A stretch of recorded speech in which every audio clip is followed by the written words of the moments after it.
All these famous questions that people ask non-stop, we will address in this lecture, and we will supply scientific proof to every one of these questions as I mentioned. For instance, to create a table, you don't have to be a genius. You learn 1 or 2 hours and you understand the concept, how it works. To create a computer, you need perhaps years of learning and experience. The computer indicates how great is the creator of the computer as opposed to somebody who just made a table. In that case, when we review our world, the brilliance of the creation of this world, billions of stars and billions of galaxies, everything works in order. We look at the human being, which is the most sophisticated thing in nature. Just the brain of the human being, 10 trillion connections. Just for the argument's sake, if we take all the media companies in the world, all the telecommunication companies, all the satellites, all the wiring, every phone number that people has in the entire world, combine all of them together, it will not reach 1% of a brain of one individual. And this is one person only. Multiplied by 6.4 billion people that run around in this world, look at the previous generation, adds all of them together, we're talking about tens of billions of people. Each one of them with a brain and ligaments and muscles and liver and heart and many other things. Is it possible to think that this entire creation was made by itself, that some people trying to claim? The answer is absolutely not. Nobody would ever believe that even a watch, if a person has a watch and he claimed that the watch was made by a random explosion. He just walked on the street and there was an explosion and all the pieces came together and connected and now it's working for the last few hours. Nobody will take that person serious. On top of that, this is only a watch. Imagine trying to say that the brain of a person was created by some kind of development. It started with an explosion and slowly, pieces came together into place and now it's working, such a sophisticated computer. For those who didn't know, the brain is 80% water, 20% material. And the size of the brain is like the size of an orange, an average orange. And inside this brain, it's all connected in such a sophisticated way. To claim that something like this was able to be created by itself without a creator, it's insane. Doesn't make any sense. Nobody even believe what he claimed, for those people who claim that something like this can come out of just randomly. So the answer is, for sure there is a creator. The fact that we don't know him yet doesn't mean he doesn't exist. We see that everything that the human being needs in the world, he has plenty. For instance, oxygen. 1 minute without oxygen, a person died, or 2 or 3 minutes. But the point is that oxygen everybody needs. Everywhere in the world there was always oxygen, everywhere. We never have shortage of oxygen anywhere we go. Imagine if sometimes there's no oxygen, we have to walk with balloons on our back for emergency that it will happen one day. How life would look. Then the second thing the person needs is water. You have water all over. 72% of the world is water. Then he needs food. We are not talking fancy food, just food to survive, bread. A few dollars a week, he can survive. Problem today is that people have big eyes and they want unlimited pleasure and all kinds of bombastic meals. Well, we're not talking about this kind of desires. We're talking just food to survive. The more luxurious is the thing that a person is after, it's getting harder to get it. Why? It's not a necessity.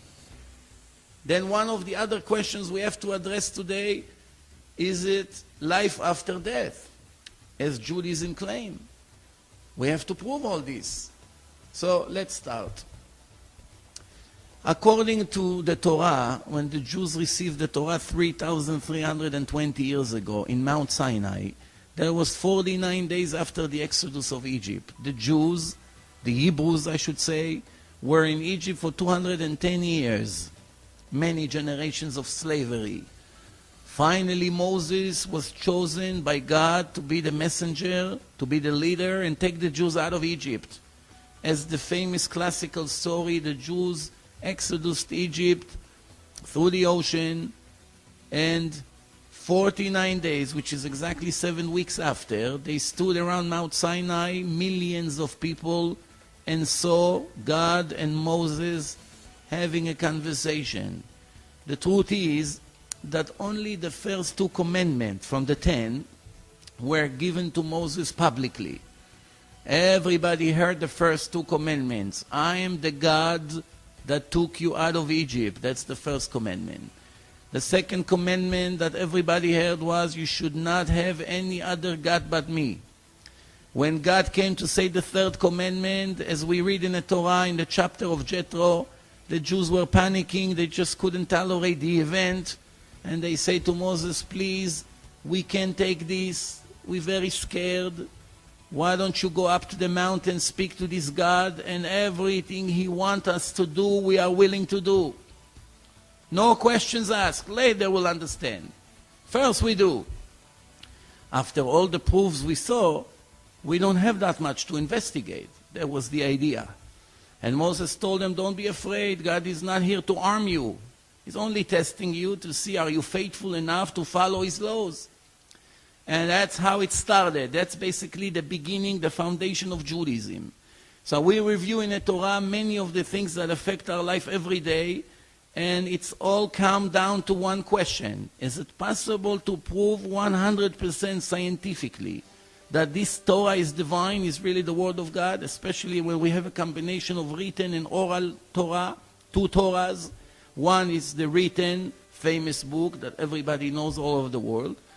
But the most important one is the oral laws. It's all the instructions that were given to Moses, and he passed it to the rabbis, and from generation to generation, all of that we have to address. Is it possible to prove 100% all this thing is divine? And that's what we're going to do now. The beginning point, if the Torah was given by God to us, as we know, we cannot find any mistakes there. If we're going to find a human error in the Torah, it would make everything else doubtable. Plenty of doubts. How do I know it's not a second mistake? How can I rely on a book that I already found one human error there? First, it's an indication that there is human interference there. And therefore, since human modified it, even if God gave it, human modify it, we cannot rely on it. Second, maybe it's 100% human. We're not going to dedicate our life and change our habits according to the orders of this book if we're going to have a doubt if this book is divine. It won't be the most clever thing to do. So we have to understand, is it possible to be proven? The answer is absolutely yes.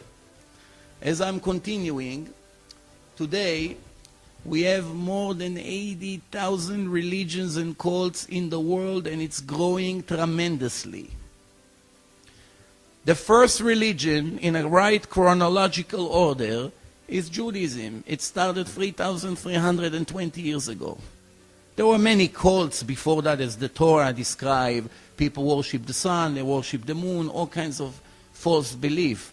But the first public religion that started in front of millions of witnesses 3,320 years ago is the Torah. It's the foundation of Judaism. Then only 1,300 years later, about 2,000 years ago, Christianity started. Islam is less than 1,400 years old. So basically Christianity is only 1,300 years after Judaism started. And Islam is 2,000 years approximately after Judaism started. What about Buddhism? There was a person named Buddha 2,400 years ago. So that's still 900 years after Judaism started. What's the main difference between Judaism to all the other religions and cults that started after? One of the main differences is that every other religion and cult started with the story of one person. Nobody, none of these people who brought their book or brought their claims to the public were able to supply even one sufficient proof that the angel spoke to them or God really gave them a book or mission. None of them.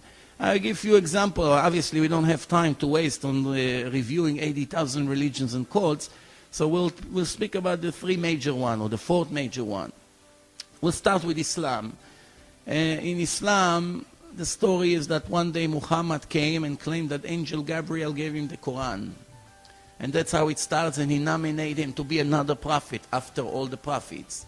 He never claimed that what took place until now was incorrect. The opposite. In the Quran, major parts of it speaking about God gave the land to the Jews, and Moses, which they call him Musa, but it's the same person, is the prophet of God. And if we have questions from the Quran, we have to review in the Torah. This is all appear in the Quran. And there's no doubt that the Torah was given to the Jews. He just claimed that he is another prophet of the list, the last one.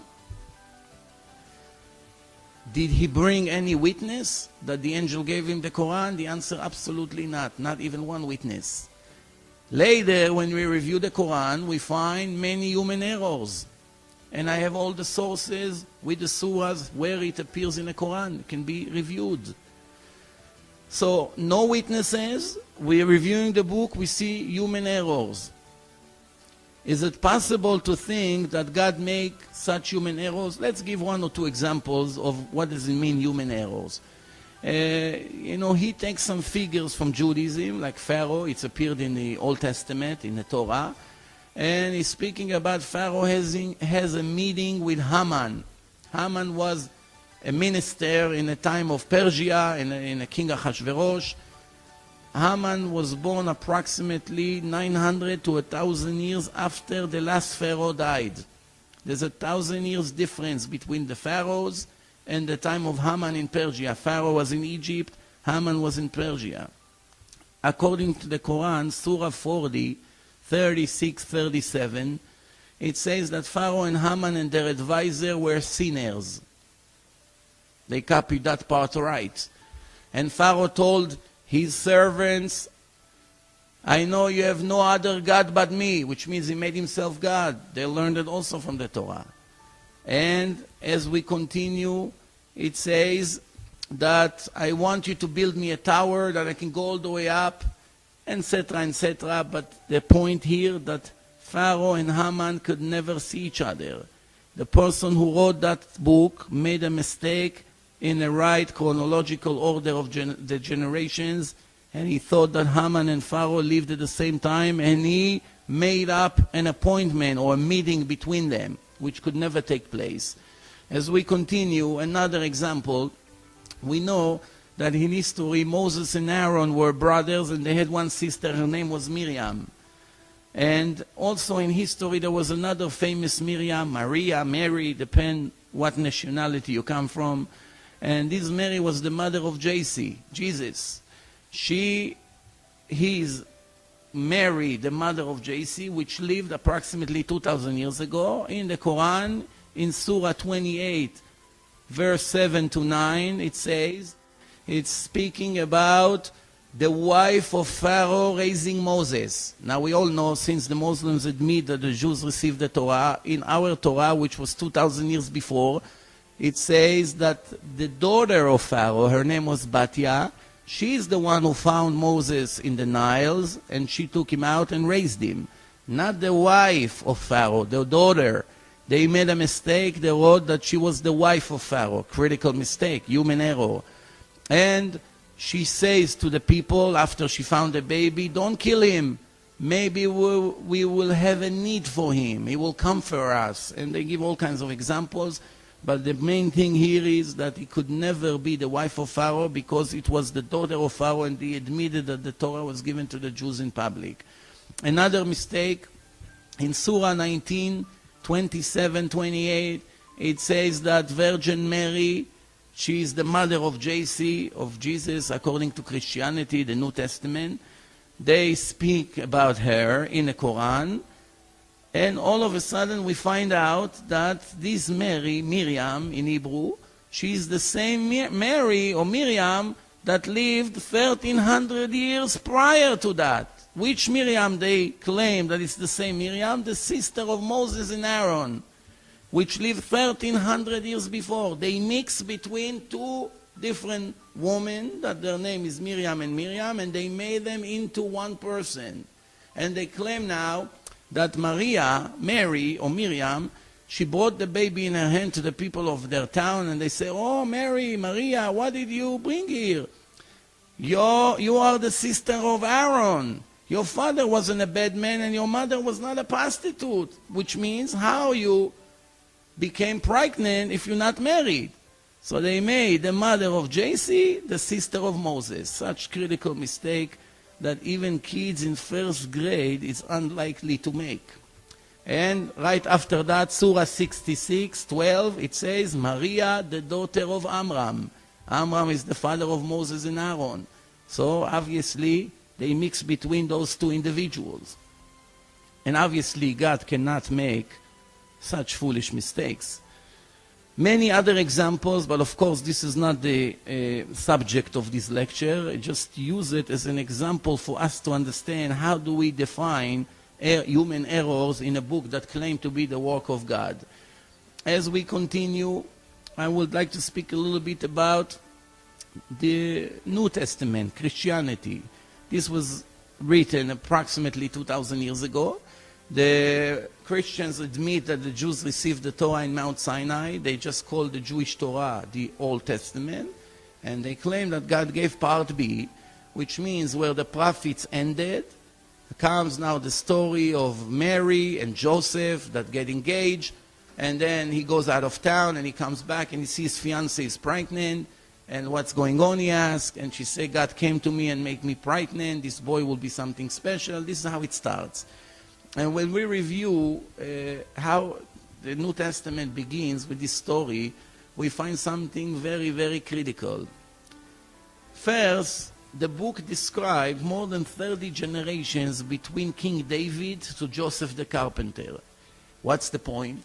The point is to link Joseph the carpenter to the family of King David. Why? Because since they admit that the Torah is the work of God, in the Torah it says that the Messiah must be a descendant of the family of King David. Has to be a direct connection. That's why they're trying to prove that Joseph, the husband of Mary, he is a grandson of King David. So far everything is clear. Just when they finish describing all the generations, they write that Joseph has nothing to do with the baby. He went away, and when he came back, she was pregnant, and she claimed that God made her pregnant. So the question is, who is the mother of JC? The answer is Mary. Everybody saw. No doubt about that. Who is the father? The answer that Christian will say is God. The question we ask is, God is a grandson of King David? King David is the grandfather of God? Obviously not. Why did you waste almost a whole full page describing more than 30 generations to link Joseph to King David? Because you wanted to show that JC is the son of Joseph and he's the Messiah, because Joseph came from King David. But then you made a critical mistake. You just wrote that Joseph is not the father. Do you really think that God would give a book with such critical mistake? Something to think about. Many other mistakes appear in the New Testament, even more than the Quran. The more years are going by, we find many, many different texts. For instance, there is more than 150,000 different texts, which means if you compare one New Testament to the other, you find many different texts. In the Quran, they have hundreds of different versions. The Torah, the Jewish Torah, which is double or triple the amount of time than Christianity and Islam. All the nations were running after the Jews to destroy their Torah. The Jews were moving from one exile to the other.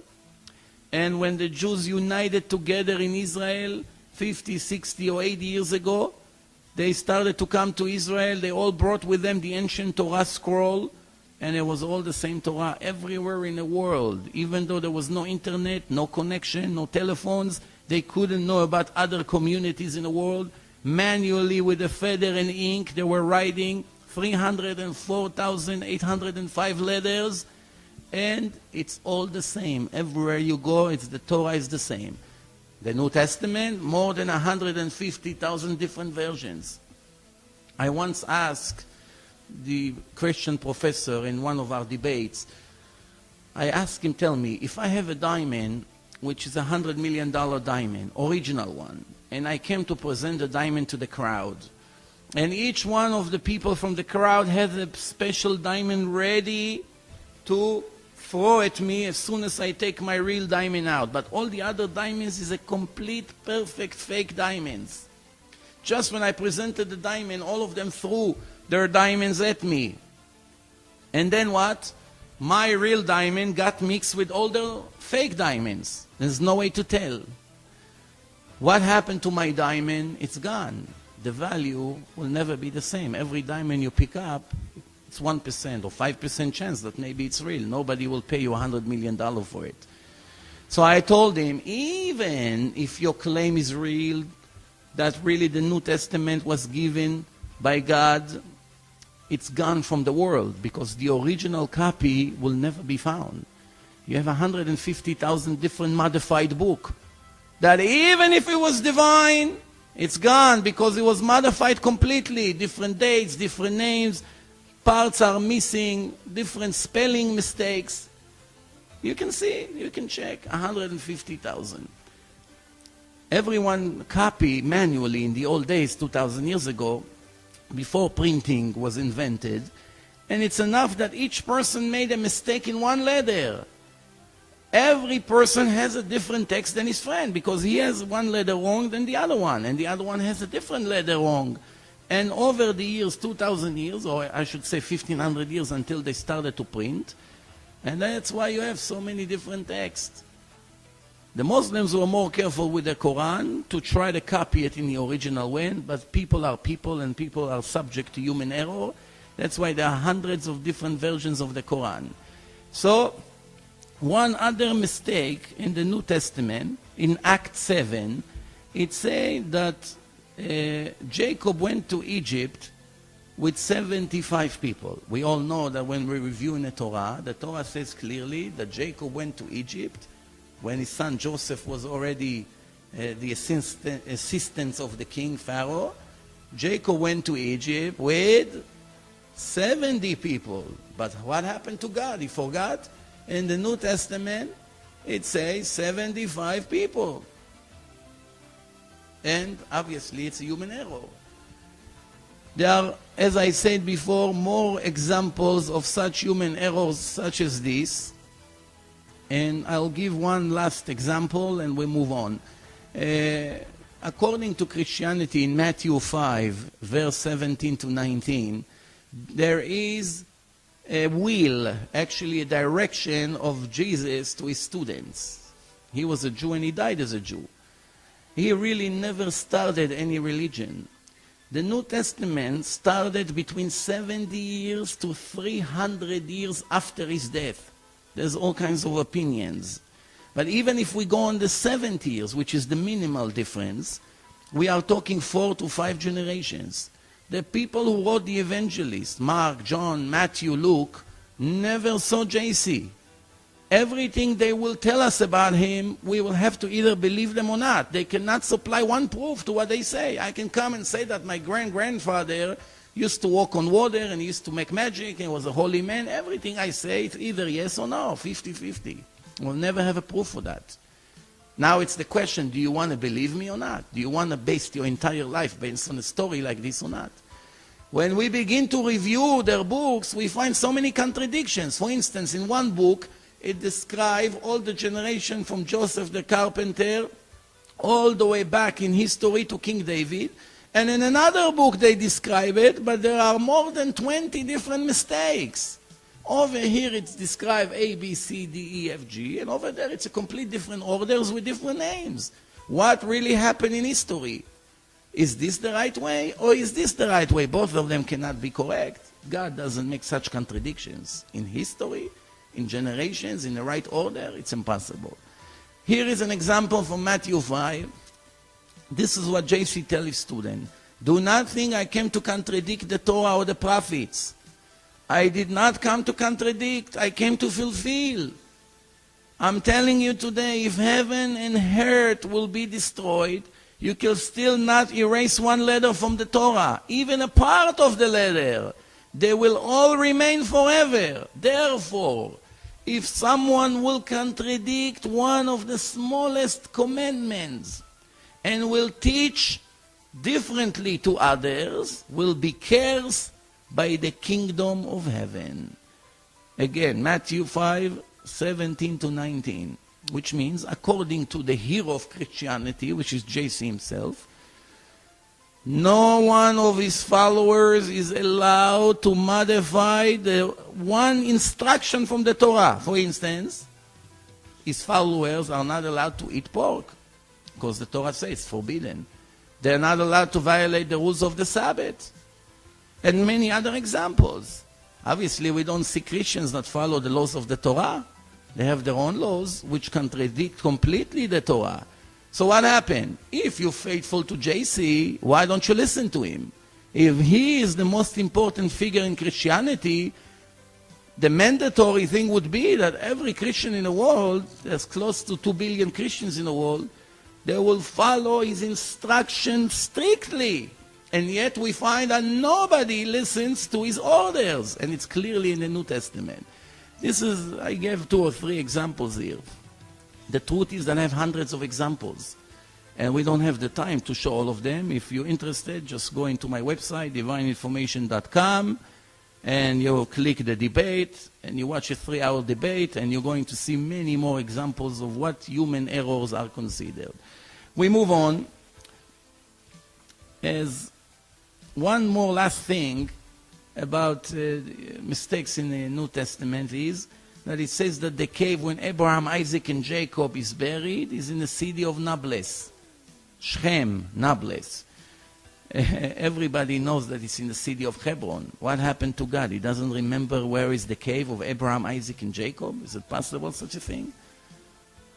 Is it possible that in a book that claimed to be the work of God will be such human errors? The answer, of course not. The conclusion is very simple. God never gave Quran.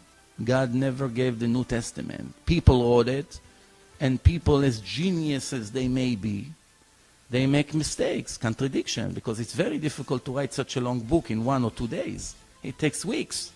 And therefore, a person doesn't remember what he wrote a week ago, especially when he fakes this entire scenario. That's why it's full of human errors. However, when you review the 24 books of the Bible, from Genesis to the Songs of Songs, the 5 books of Moses, which is the main Torah, and then 19 other books who came after in a generation when the prophets were coming and adding more prophecies that God gave them, you will not be able to find any human errors. Now remember, the Torah is a combination of the written and the oral laws. Combination. You cannot understand one of the 613 commandments that the Torah gave the Jews without reviewing the oral laws. God separated between the written Torah to the oral Torah. The reason is because he did not want the entire world to have the secrets of his book. That's why he gave brief names of the commandments with no instruction how to do. And verbally, he taught Moses how to do, what to do, and how to teach to others. The Jews kept it strictly all the years. It passed from father to son. It's very important to understand. The Torah gave 613 laws. It would be much easier to give an even number, 600, 700, 500. Why 613? The answer is the human body is a combination of 613 parts, 248 organs, 365 ligaments, which means if we review the Torah, we see 248 positive obligations, which means you should do, you should do, you should do. How many? 248. Each one connects to one organ in a body. 248 organs, 248 obligations, commandments to do. How many ligaments in a body? 365 ligaments, the Torah says. And for each one of them, there is one restriction in the Torah. You should not kill, you should not steal, and so forth and so on. So it's a perfect match. Actually, the Torah says that first was the Torah, and then came the world. And God created the world based on reviewing the blueprint, which is His Torah. Torah in Hebrew means instructions. Instruction how to live, how to do business, how to get married, how to raise children, and many other instructions. That's called Torah. So we review the Torah. First, as I said, we have one Torah, not 150,000 and not even 200. It's one Torah all over the world. 304,805 ligaments. How do we know the Torah was given from God? Let's review it carefully. Please pay attention. When I come today to secular Jews, they don't keep any of the commandments, and try to convince them to become observant of the instructions of the Torah. First reaction is, leave me alone, I'm happy with the way I am, I'm not interested to change, it's too difficult, you know. What would be the chance that I will speak to millions of people and overnight all of them will become religious? I bring them a book, I say God sent me, I'm the prophet, every one of you has to listen to me, here is the book, here is your copy. Everybody has to change from one side to the other, completely. What's the chance? Close to zero. Millions of people would agree right away. It's almost impossible. But yet in history something like this did happen. Moses came to millions of people and he gave them a book, and they all adopted the book and started to live according to the rules. How did it happen? We have to understand, we have to investigate. We use our common sense. If we review the 613 laws, we find, first of all, that some of them are difficult to keep. It's not so easy. And we also find that approximately 80% of them, not only we cannot understand in a human logic, it's actually, some of them are against human logic. For instance, the entire concept of the sacrifices. A person make a sin, the animal supposedly paying the price. People cannot understand. Where is this? It's not fair. One commandment in the Torah, if you see a bird in a nest, get rid of the mother, send her away, and take the eggs or the chicks and put them somewhere, and thanks to that you should have long life. Doesn't make sense. Nobody, first of all, it looks like cruelty, and second, what's the connection between this to long life? Nobody understands. Make sure once a year you clean your house from breadcrumbs and every chametz, everything that made from the 5 kinds of grains. It should not be in your house for the days of Passover. Nobody understands the logic. Many other examples. Some of the commandments are very logical. You should not kill, you should not steal, respect your father and mother. Everybody understands that. But for that you didn't really need Torah, it's common sense. I am talking about the major part of the Torah, where most of it cannot be understood. And some of it, it's against our thinking. The answer to that is very simple. If Moses, God forbid, was a faker, or anybody who was trying to write the Torah, the first thing he would do, he will bring a very easy book to keep, not to make people rebel against him. He should make the people be interested to accept this change in their life. Why should they make it too difficult? Give 5 or 6 commandments. Make sure they understand that you're the leader and you're the boss here. They give you some charity, donations, whatever, and finished. Why you make such a hard thing? You're actually defeating your own purpose, if you're a faker. Second thing is, you brought some of the commandments that risk your life. I'll give an example, 1 or 2.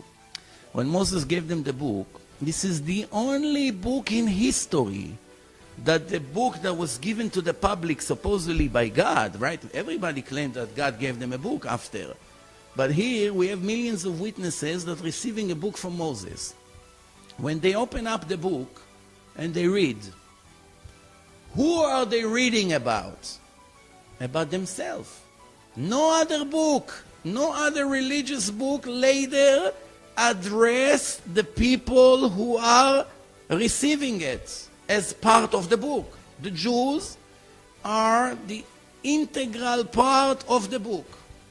Most parts of the Torah describing what happened to them in Egypt, in the exodus of Egypt, and even describing how they accept the Torah.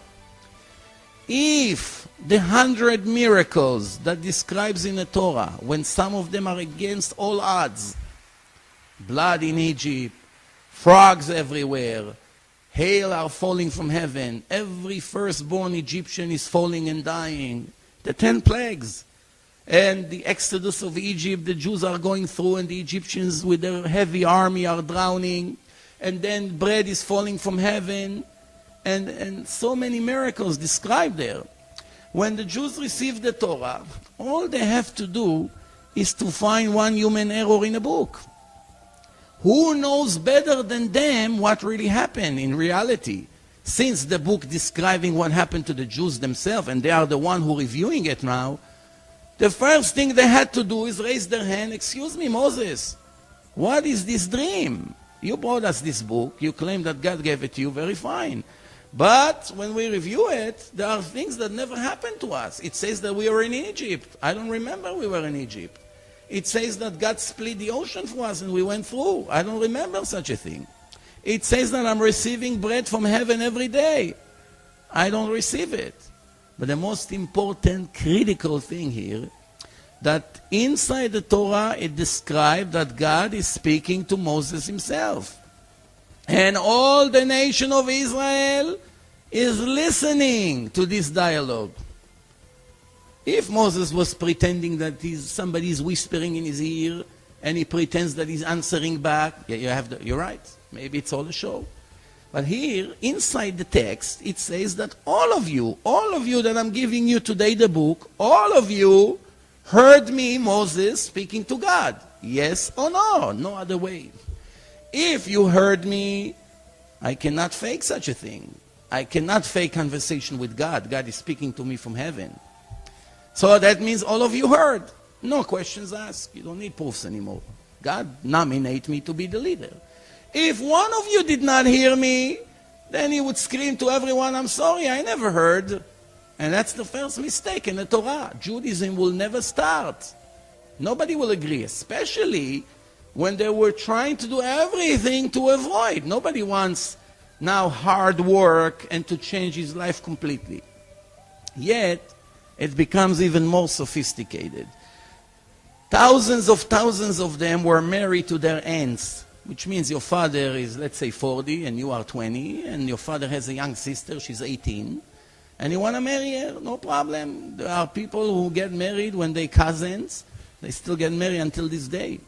So before the Torah was given, it was perfectly legal to marry your aunt. Your father has a young sister, you like her, you grew up together in the same environment. Why not to marry her? You know her very well. So, thousands of the Jews were married to their aunts. When Moses gave them the Torah and they opened it up, one of the commandments, the restrictions was, you should not marry your aunt, you should not touch her. She's forbidden to you. Now remember, keep in mind that many of them had 10 or even more children at that time. So now they just found out they cannot touch their wives. This is a real tragedy for them. People like this, that just found out that basically their personal life is over, they would cooperate with Moses, or they'll do everything they can to destroy him before he will destroy them, supposedly. The answer is, of course, they will try to resist him. But in reality, all the nation of Israel changed overnight. And until these days, Jews all over the world following these instructions and giving it from generation to generation. All it needed to be is one of them would raise his hand and say, I'm very sorry. All these things did not happen. You want me to divorce my wife? So the answer is no. It's not that I want you. God gave me this book and I'm only passing it to you. The most bizarre thing that we can think of, that even Moses' father, Amram, was married to Yocheved, which was his aunt. Would Moshe go against his own parents? It gets even better. When Moses went up to the mountain, he told them, prepare prepare everything for me. I'm giving you the Torah, we will get the Torah. Actually, 3 days before, God told him, prepare everyone to be holy, to rinse themselves in water, not to touch their wives, to prepare for the acceptance of the Torah. This is 7 weeks after the exodus of Egypt. So, they prepare meat. They slaughter cows, sheep. They prepare tons of meat. To feed millions of people, you need thousands of cows and sheep. When Moses brought them the Torah, this is the holiday of Shavuos, they just found out that all the meat that they prepare for the holiday, it's not kosher. They cannot use it because it was slaughtered with a regular knife. They didn't know the law of slaughtering yet. So they had to throw perhaps millions of dollars into the garbage as the beginning, before they even get into the Torah, right away to get rid of all the meat. And that's what they had to do, and that's what they did. And that's why in Jewish custom until today, for 3,320 years, every year the Jews eat dairy food on the holiday of Shavuot.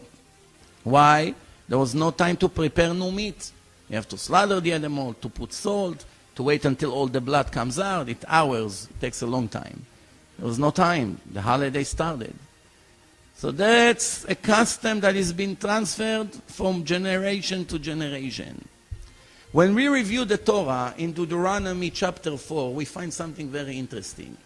The Torah says, God says to the Jews, one day, if you're not going to be faithful to me and will not keep my laws, I will spread you in all the nations, in all the countries, as we can see today. I will spread you in all the nations, and only very few of you will remain. As I'm directing you in different countries, God says. And over there, you will follow false religion. The religion of the wood and the religion of the stone. What does it mean, the religion of the wood, the religion of the stone? The answer is, the symbol of Christianity is the wood cross. That's what the Christians say, knock on wood. The symbol of Islam is the stone in Saudi Arabia, in Mecca, the city of Mecca. There's a big rock there. They all go there every year in the Ramadan. It's very interesting. Because the Torah already 1,300 years before Christianity started and almost 2,000 years before Islam, the Torah already speaking that the Jews would live in countries that people worshipping false religions. You may think that I did not supply you with the right sufficient proof, so it gets a little bit further. What does it say?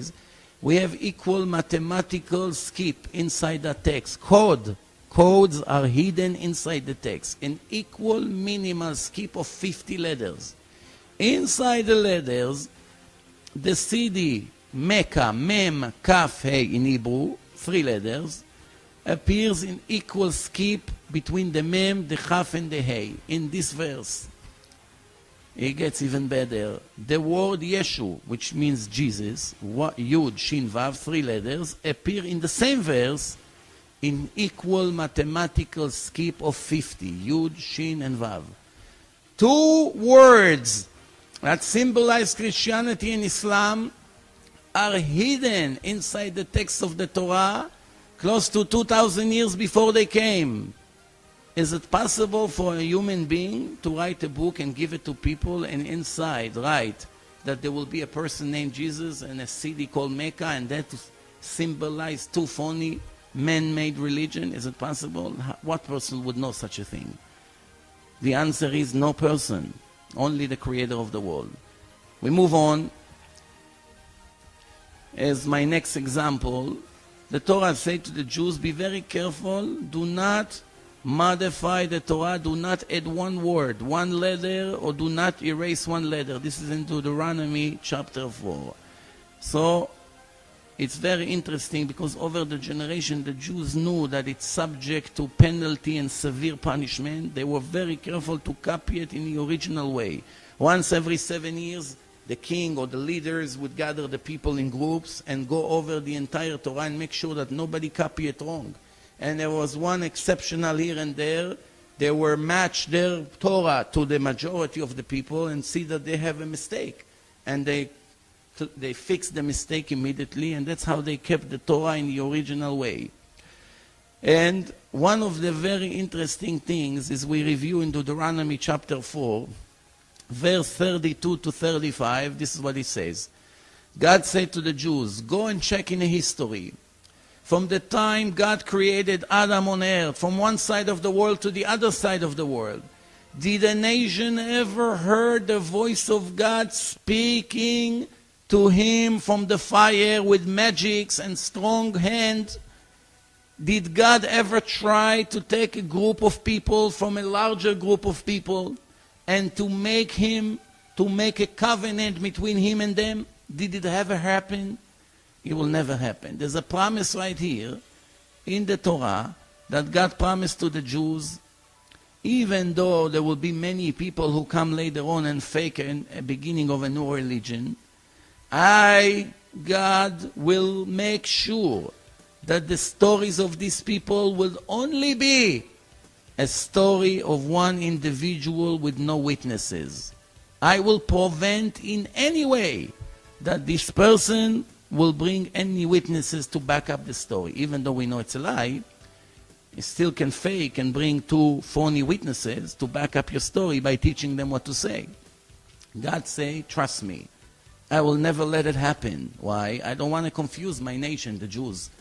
You are the only one who witnessed the event of receiving the Torah. Your prophet Moses received it, and you witnessed the event, and you heard the voice of God. Soon we're going to see how Moses was basically not interested to get the mission that God gave him, and only after God assured him that he's going to bring him in front of everyone and speak to him, everybody will believe in him forever. So the Torah promised nobody will ever start a religion with witnesses. Now, as I told you before, more than 80,000 times people came and claimed that they have a new religion. Well, not once they could think about bringing few witnesses. How can it be? The answer is the Torah made a guarantee. If one of them would bring a group of witnesses and bribe them, we will have a very serious problem in the Torah, because the Torah promised something like this will not happen. Do you know of a book that was written by a human being, by a person that can promise such a thing for the next 3,000 years? What person has such ability to write in a book and give it to millions? I will prevent any other religion to start from more than one person. Do you think a person is capable of promising such a thing? The answer is absolutely not. The next proof is, as I said before, God says to Moses, anyway, the nation of Israel will not believe me. They'll tell me, we don't believe that God sent you to take us out of Egypt. When we think about it, God should have been upset. He should have told Moses, why don't you just listen to my orders and trust me? Just do what I tell you. That's not what he says. He actually agreed with his claim. And he told him something very interesting. He told him, I'm coming to you from the clouds around the mountain, and I will speak to you, and after they hear my voice speaking to you, they will believe in you for eternity. And that's exactly what happened. From here, just from here alone, it's clear 100% that every other religion and cult that started after with the story of one individual could never be real. Never ever. Why?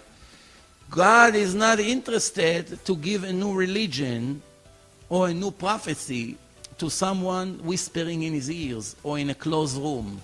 The opposite. God told Moses, you're right about your claim. I will speak to you in front of everyone because I'm interested that they will follow my laws and my orders for their own benefit.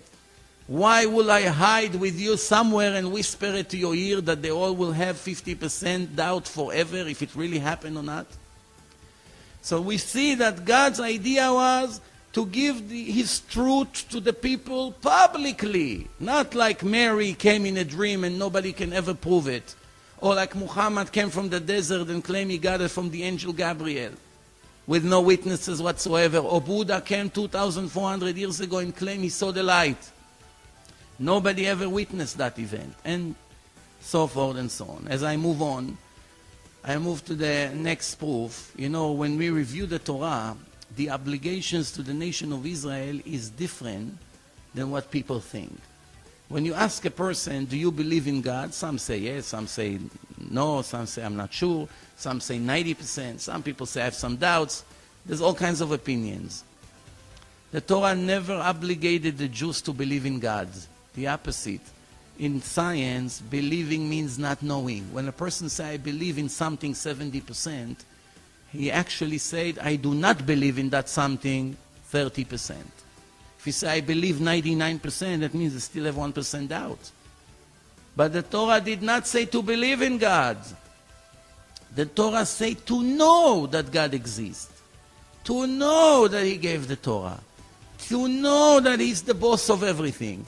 To know that everything that happens in this creation needs His approval. Nothing can happen without His decision if it should happen or not.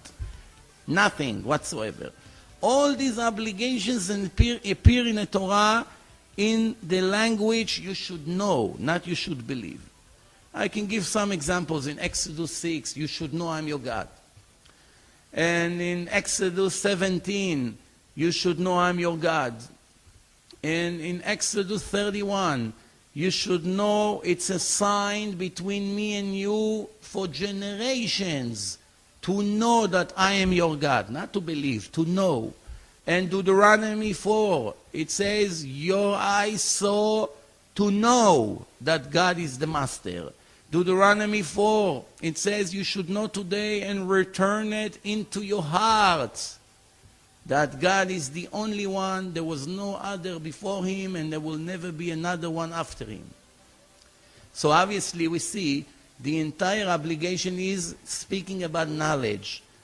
We can see also from the kings and from the prophets, the prophet Ezekiel, he says, you should know I'm your God. And Jeremiah say, I gave them a heart to know me, that I am their God. Joshua chapter 4, that all the nations should know the hand of God, should know, not believe. And many other examples. There's only one time in the entire Bible that God is using the word belief. Very interesting. This is in Isaiah 43, verse 10. It says, you should know and believe me and understand that I am your God, there was no other God before me, and there will never be another. So what's the right order? First, you should know, 100% knowledge, not belief. And then believe that everything I promise eventually is going to happen. And then you will understand one day, not necessarily immediately, it will take maybe time, but this is the right order. Knowledge, belief, and understanding. So, now we have a big question. If God ordered me and everyone here in this creation to know Him, to know He's the boss, to know He gave us the Torah and all this, I cannot prove His existence with my 5 senses. I cannot see Him, I cannot smell Him, I cannot taste Him, I cannot touch Him, and I cannot hear Him. So my 5 senses, I was created with 5 senses. I operate every day with those 5 senses. They help me to function. And yet we see that with these 5 senses, there's no way for me to prove that God exists. So what's going on here? The answer is, there are many, many things in our life that we trust 100%, even though it cannot be proven with the 5 senses. For instance, radio waves. Almost everything from our life is affected by radio waves. You get on a plane, you land in the other side of the world, the plane finds its destination through radio waves, radar, radio waves. Can you prove with the 5 senses they exist? I'm not talking the new technology that they made today. All the generation, could you prove radio waves exist? No, but everybody understands they do. Why? Somebody in Los Angeles speak, and a minute later, everybody in New York. A second later, everyone in New York is watching him live. How did it get from LA to the box here in your living room? Through the air. What is it? We don't know. But we know for sure there's something that transmits broadcasting from one place to the other. Or intelligence. Can you prove with the 5 senses if intelligence exists? One Jewish kid in Russia in the communist days, the teacher over there say, we don't believe in religion, we are communist. Whatever cannot be proven with the 5 senses does not exist. So this little Jewish boy got up and said, in that case, you don't have any intelligence. And she said, why are you having the nerve to talk to your teacher like this? And he said, I'm very sorry, I'm not trying to be rude. Based on what you just said, can we prove with the 5 senses where is your intelligence? Show it to me. If a person is dead and they open up his brain, will they be able to point right here, that's where he was collecting all his information and all his intelligence? Of course not. It's something spiritual. We cannot point in the body where is the intelligence. Does that mean it doesn't exist? Of course not. And many other examples. How do we, after all, know 100% that God exists and He gave us the Torah? So we go back to what we started. First, the brilliance of the creation leaves no doubt that it had to be a creator. The more sophisticated is the creator, is the creation, it indicates about the brilliance of the creator. Did you ever find something in life that was created by someone without a purpose? A table has a purpose, a laptop computer has a purpose, a camera has a purpose, a light has a purpose, everything has a purpose. We'll never find one thing in life that doesn't have a purpose. Nobody ever made something for no purpose. First, the creator think about what he wants, what he needs, and based on that, he decides how to create what he needs. Based on that, based on the requirements. There's an order in a creation. So, the most sophisticated things in nature is the human being. We are the most advanced machine in all life. We control all the animals, we use them for our benefits, trees, everything that we have. It was all created for us. Is it possible to think that God created us for no purpose, just put us here just to live like animals? In that case, why didn't He make us animals? What was the purpose of our creation? And the answer is, when we review the Torah, we get the answers to all these questions. So we know the creation is very sophisticated. It indicates about the brilliance of the Creator. We understand that we were created for a purpose, but we don't know yet what's the purpose. We don't know yet. We will know soon. Not as of yet. And we continue to review. We have ways of investigations that we can analyze things through our head. For instance, Judaism said that there are 3 different categories of thinking, of knowledge. One called chokhmah, intelligence. One called bina, which means wisdom. And one called da'at. Da'at means the ability to translate what you learn and what you gain with knowledge and actually translate it to actions, which means to control your desires and choose the right things that needs to be done, to eliminate, sometimes it needs to be eliminate your feelings, and to think rationally what needs to be done at this given moment. There are 3 different things. Intelligence is very easy. You hear the story and you understand. Go 10 blocks, make a right, 3 blocks, make a left, and so forth and so on. Wisdom is the ability. That means, the bina means the ability to get things out of the story that were not told to you clearly. Which means they say 2 times x equals 6. We know that x is 3. How do we know? We have a way to investigate. Nobody ever told us that. They say on the radio that somebody killed somebody and the police found mud on the rug. So we know it was a rainy day. Nobody said it on the news.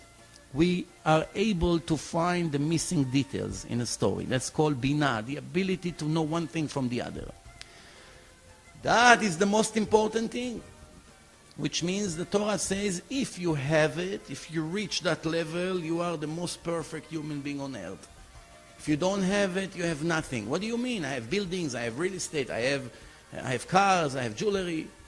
It counts nothing. Why you don't have da'at means the ability to control your desires and not being an animal, being a human being with a free choice and express it to the right direction. You don't have it, you have nothing, the Torah says. Torah says, but if you have it, You don't have maybe a house, you don't have a car, maybe you don't have money, you hardly have clothes to wear, but you have that, you are fulfilling your purpose in life, which further we're going to discuss this even more.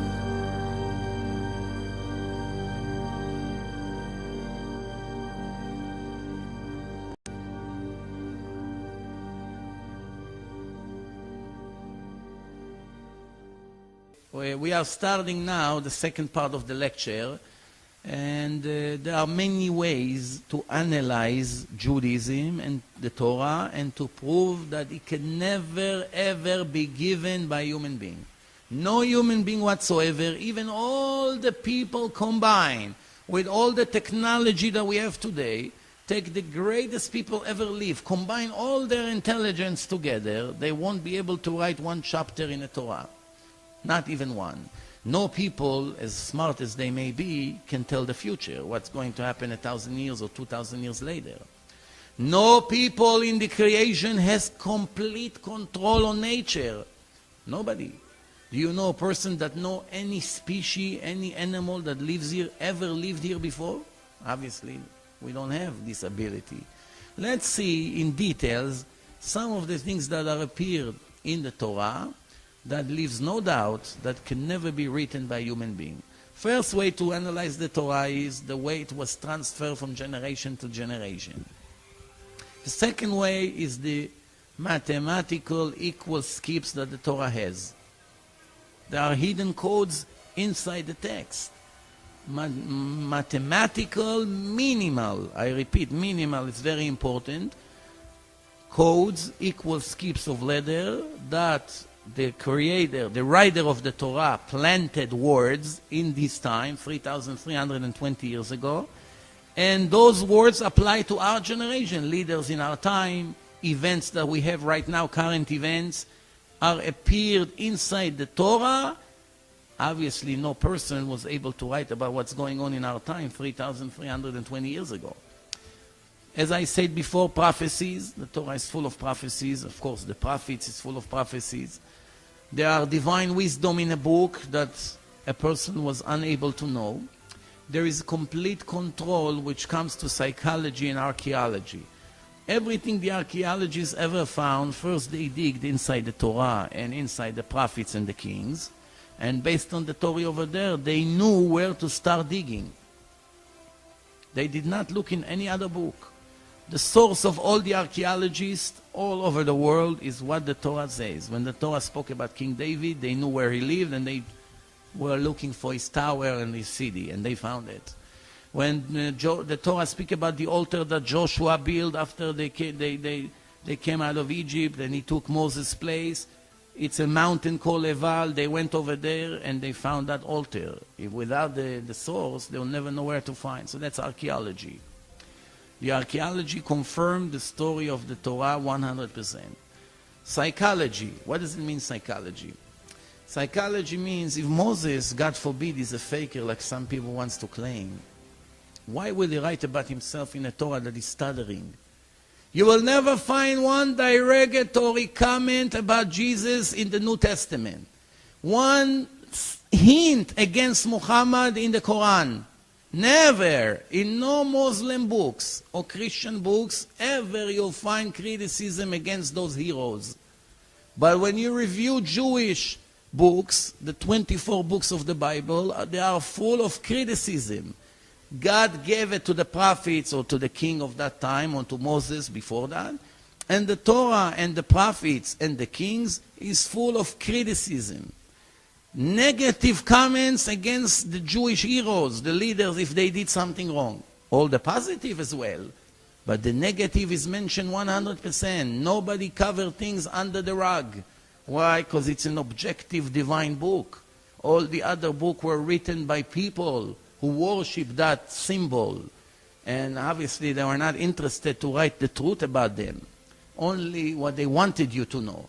But the Torah, since it's divine, it's giving you 100% objective picture. That's why you hear that Moses was punished. He did not enter the land. God got upset at him. And many other examples. And some of the mistakes that the nation of Israel did. if a faker wrote it, he will never tell you that God got upset at the Jews and gave them here and there punishments. He would never write such a thing, only the good things. So obviously we see that it's not a fake book. It was originally given by the Creator. Also, many other things inside the Torah leaves no doubt whatsoever that the Torah was never able to be written by few sources. Only one source from the beginning to the end, because it's built in a special way that one person could never continue where the previous one stopped. That's also hidden codes inside the text that one would never be able to continue because he didn't know the hidden codes. Only in our times when we have computers, we are able to find such things. But in the old days, there was no way to know. So obviously people who wrote it could never know where to continue because it's full of codes from the beginning of the book to the end. So this is some of the ways to prove that the Torah is divine. It gets better as we move on.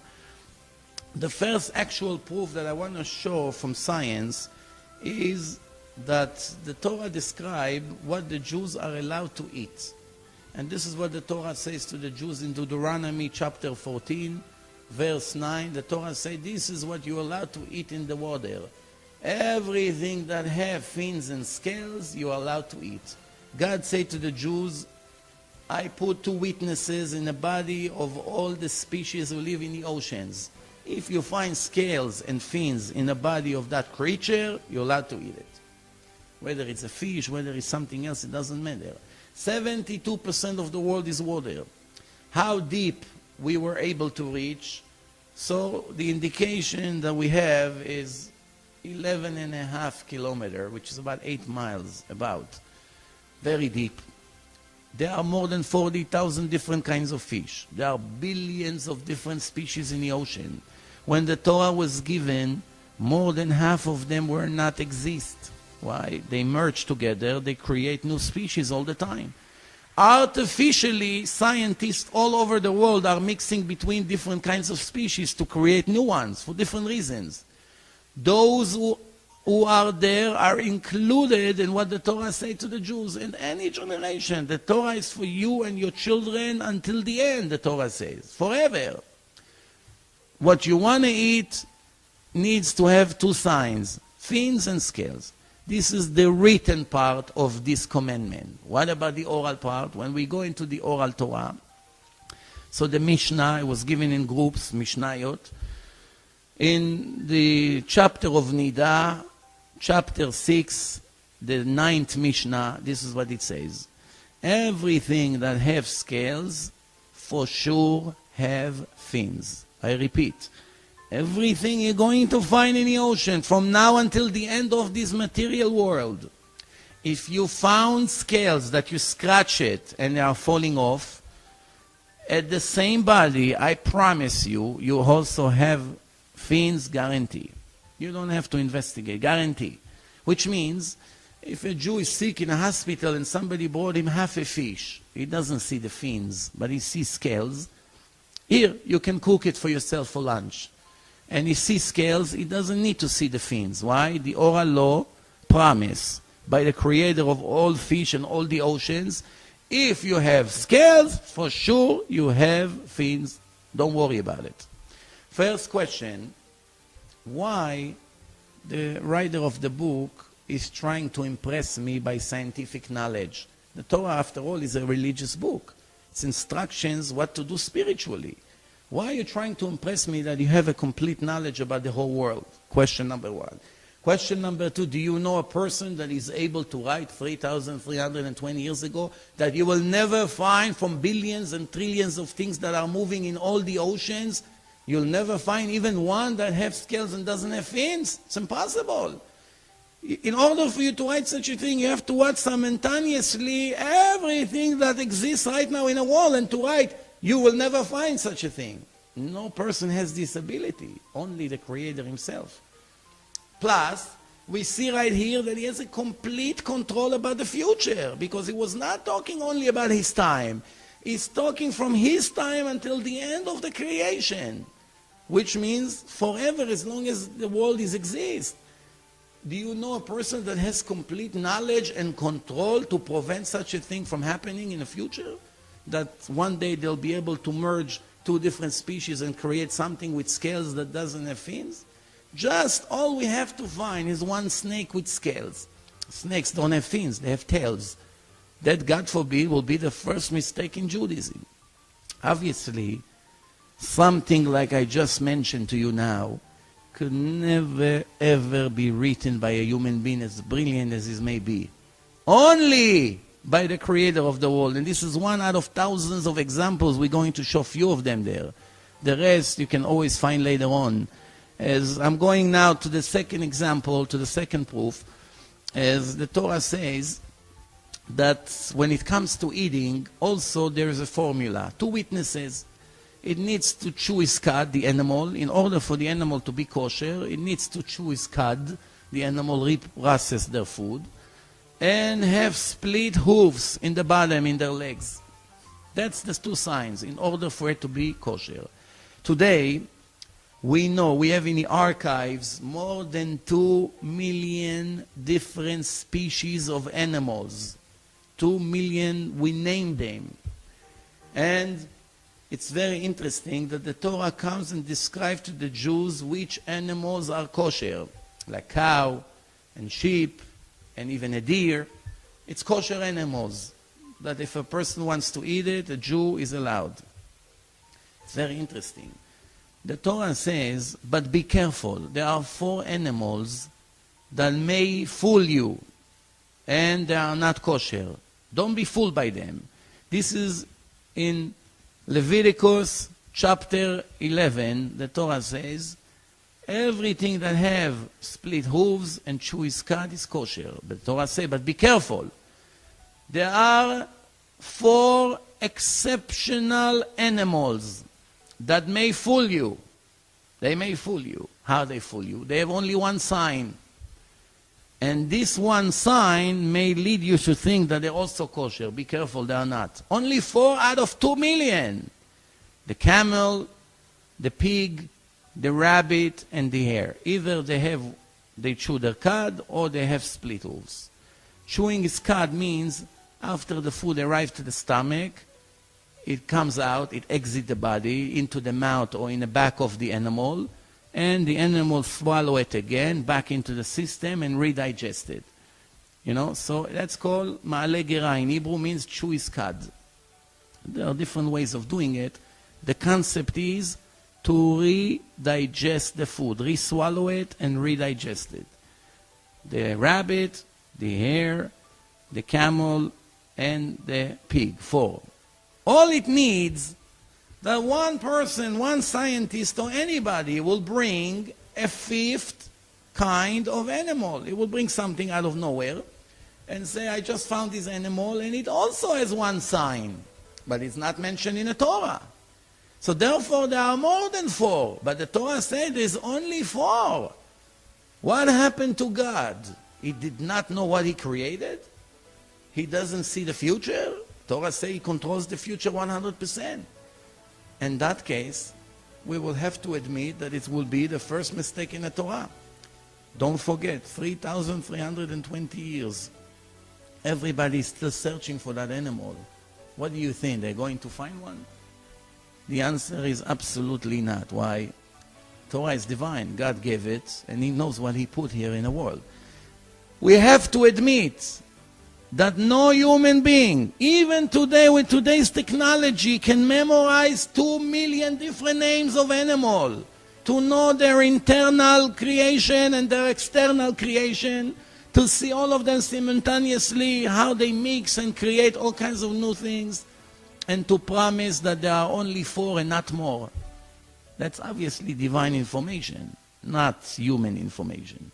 We move on. I'm going to the next example. We are now going into some astronomy, and as I said, the Torah has many different proofs that we use, and this is one of the examples. The Torah says, speaking about Earth, our world is a round world. It's in space, standing in space with no foundation. It turns around its center 1,700 kilometers an hour. And it shifted a little bit to the side, 28 degrees. And we are one of the 9 stars in the Milky Way. This is information that we know from science. And also, obviously, the Torah is speaking about it. But I'm going now to show a part from the Zohar, from the Kabbalah, the mystic part of Judaism, as the Zohar describing many discoveries that we found only in the last 500 years. But remember, this was written 2,000 years ago, but it was given to Moses 3,320 years ago in Mount Sinai as a part of the entire Torah.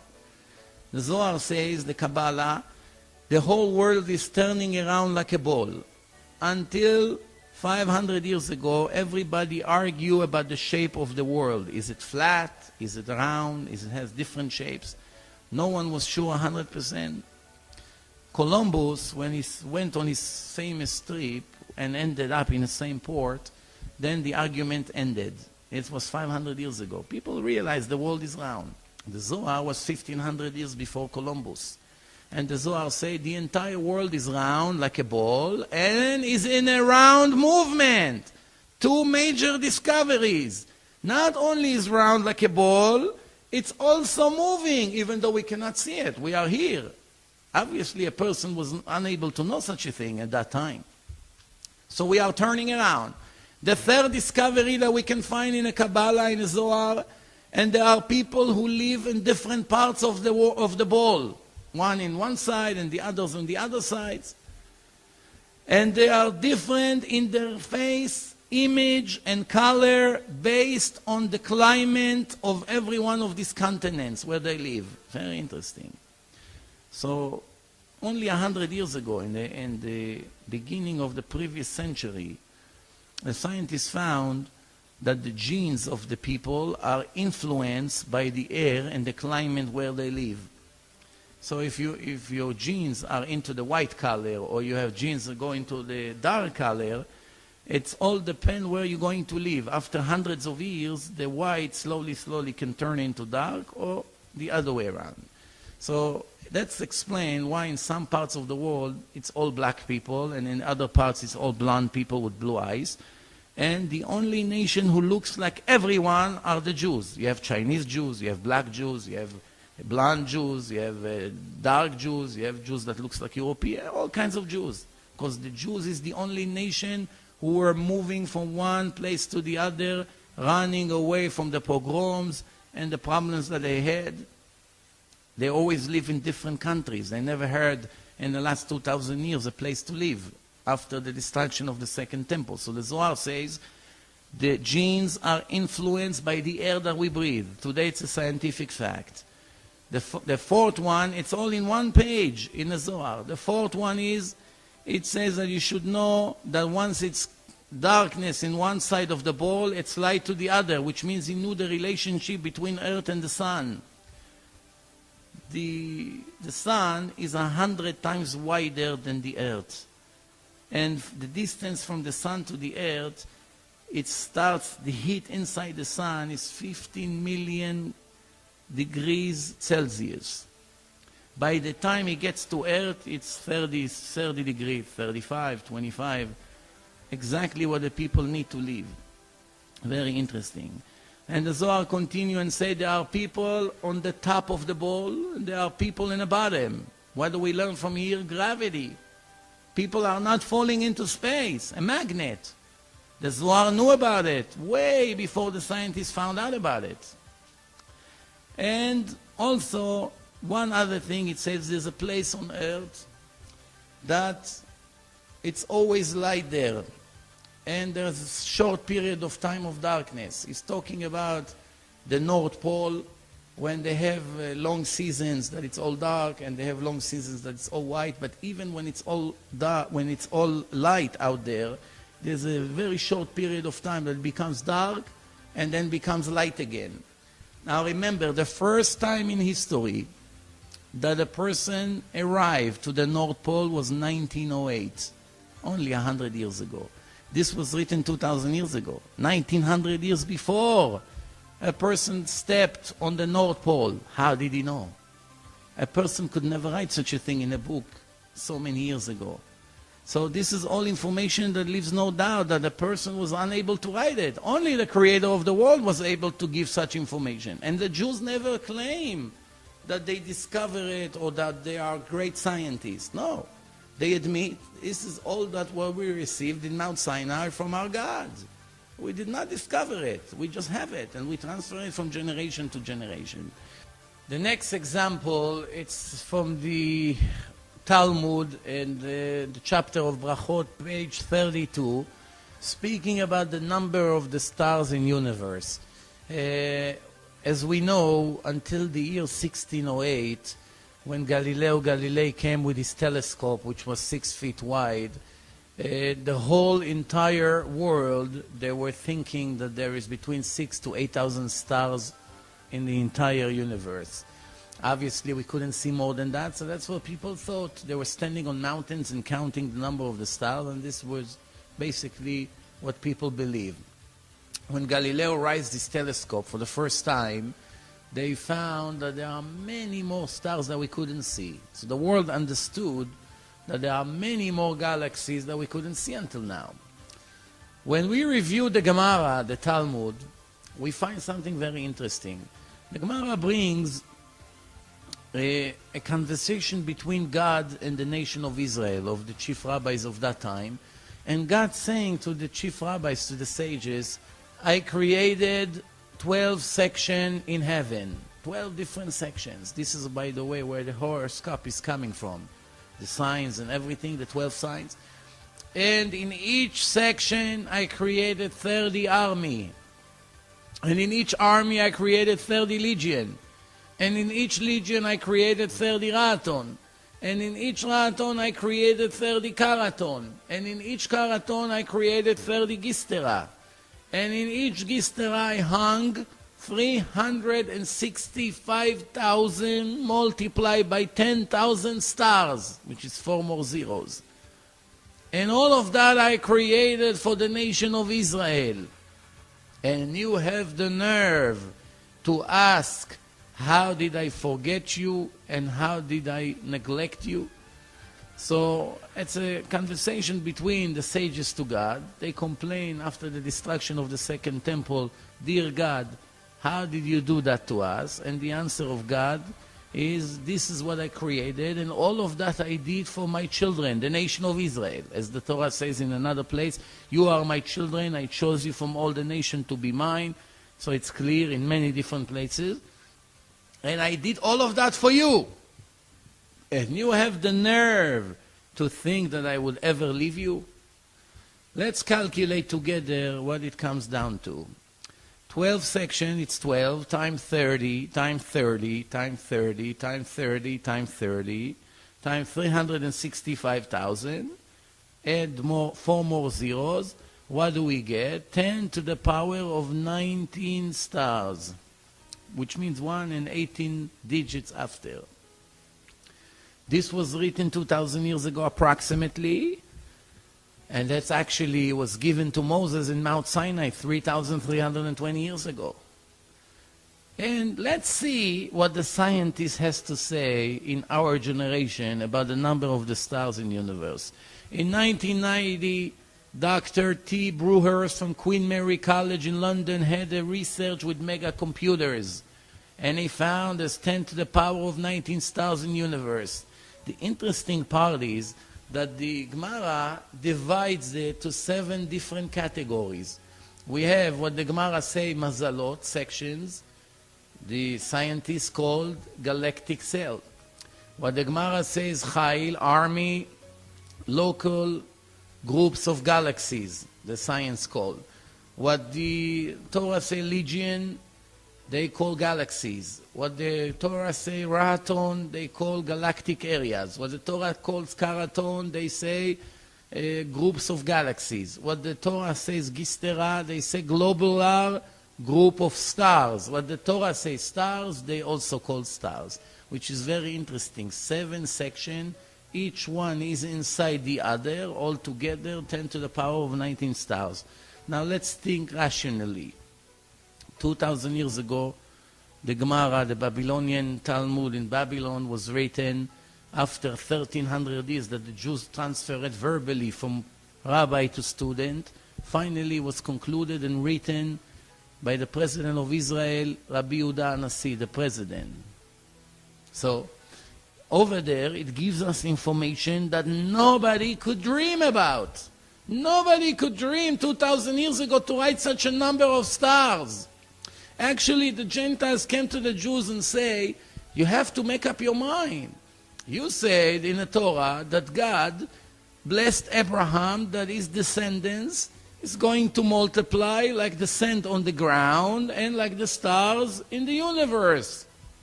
So it seems to be a contradiction here. What did God do with Abraham? Did he curse him or did he bless him? If we go by the sand on the ground, there are, who knows, trillions. If we go by the stars, there's only 6,000, maximum 8,000 stars. That's what they used to claim before Galileo. When 1608, when Galileo came, 400 years ago only, they were shocked. The Jews were always right. The Jews were answering them all these years. We don't go by what our eyes see. We go by the instructions of the Creator of the world gave us. We are not scientists.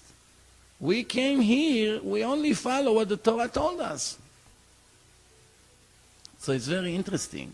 Because now they all found out that the Jews were right. The stars in the universe is plenty, 10 to the power of 19 stars. Obviously, a person was not able to write such a thing 2,000 years ago. As I move on, I'm getting to the next example. The next proof is the renewal of the moon. It's very interesting. Before we show the proof, that there are different ways of calculating the year. We go by the sun, we go by the moon, we can go by both of them. Muslims, they go by the moon only, which the year of the moon is 354 days. The Christian, they go by the year of the sun, which is 365 days and few hours. The Jews, they go by the sun and also by the moon at the same time.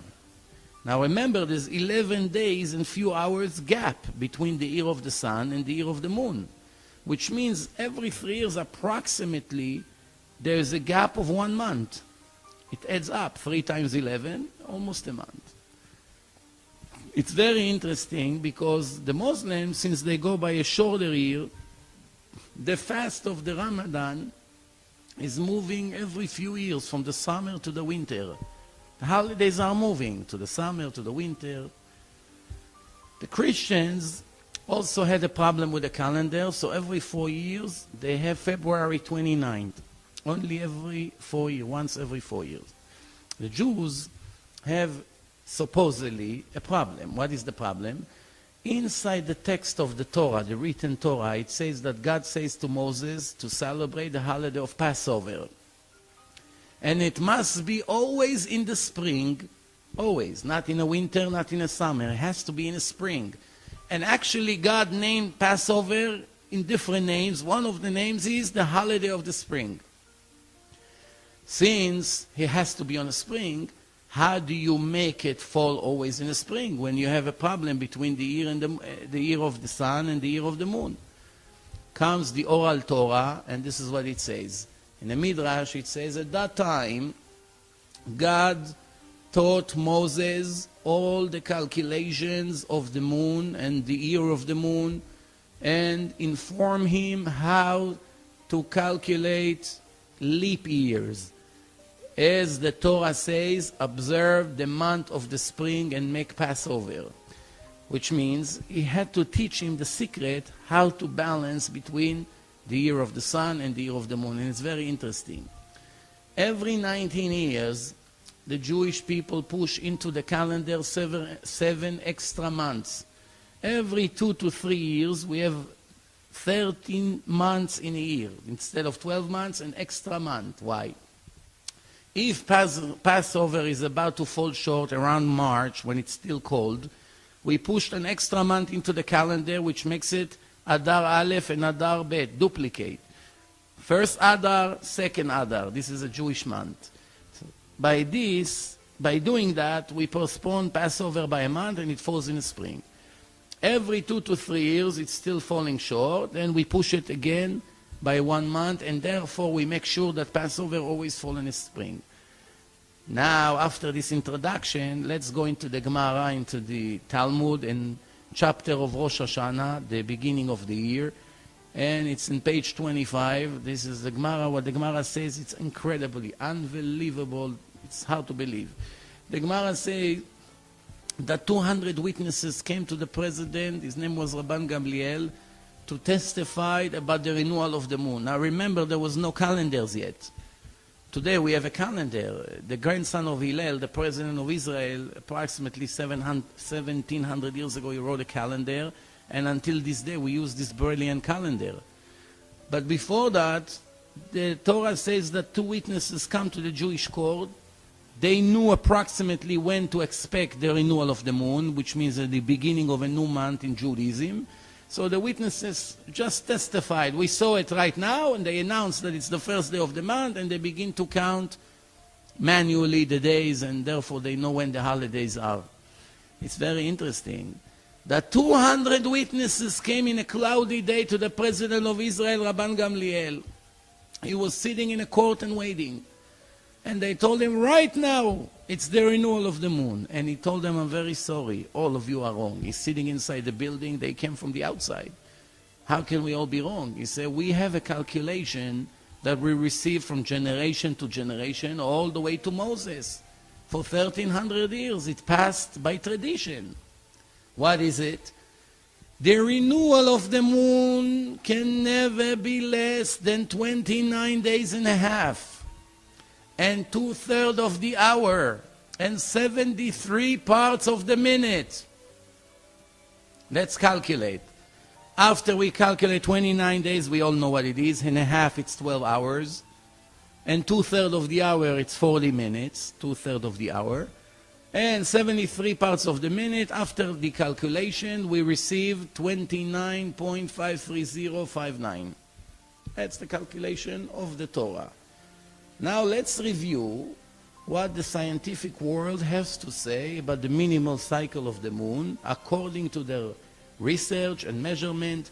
Let's see, in front of me there's a page from NASA, and they published this. It's called Earth-Moon System, the cycle and the comparison between the Earth and the Moon. NASA came with an amazing number, which is 29.530588. 5 digits after the decimal point. The Torah say 530590. They say 530588, which means 2/10,000 of a second difference. Take a second, divide it to 10,000 pieces. Take 2 pieces out, that's the difference between NASA and the Torah. Now NASA is with satellites, with thousands of employees, with billions of dollars budgets over the years. They came to a brilliant calculation which is very close to the exact number. The Torah, in a primitive generation, there was no technology, no satellites, no mega computer, no ways to measure the movements of all the stars.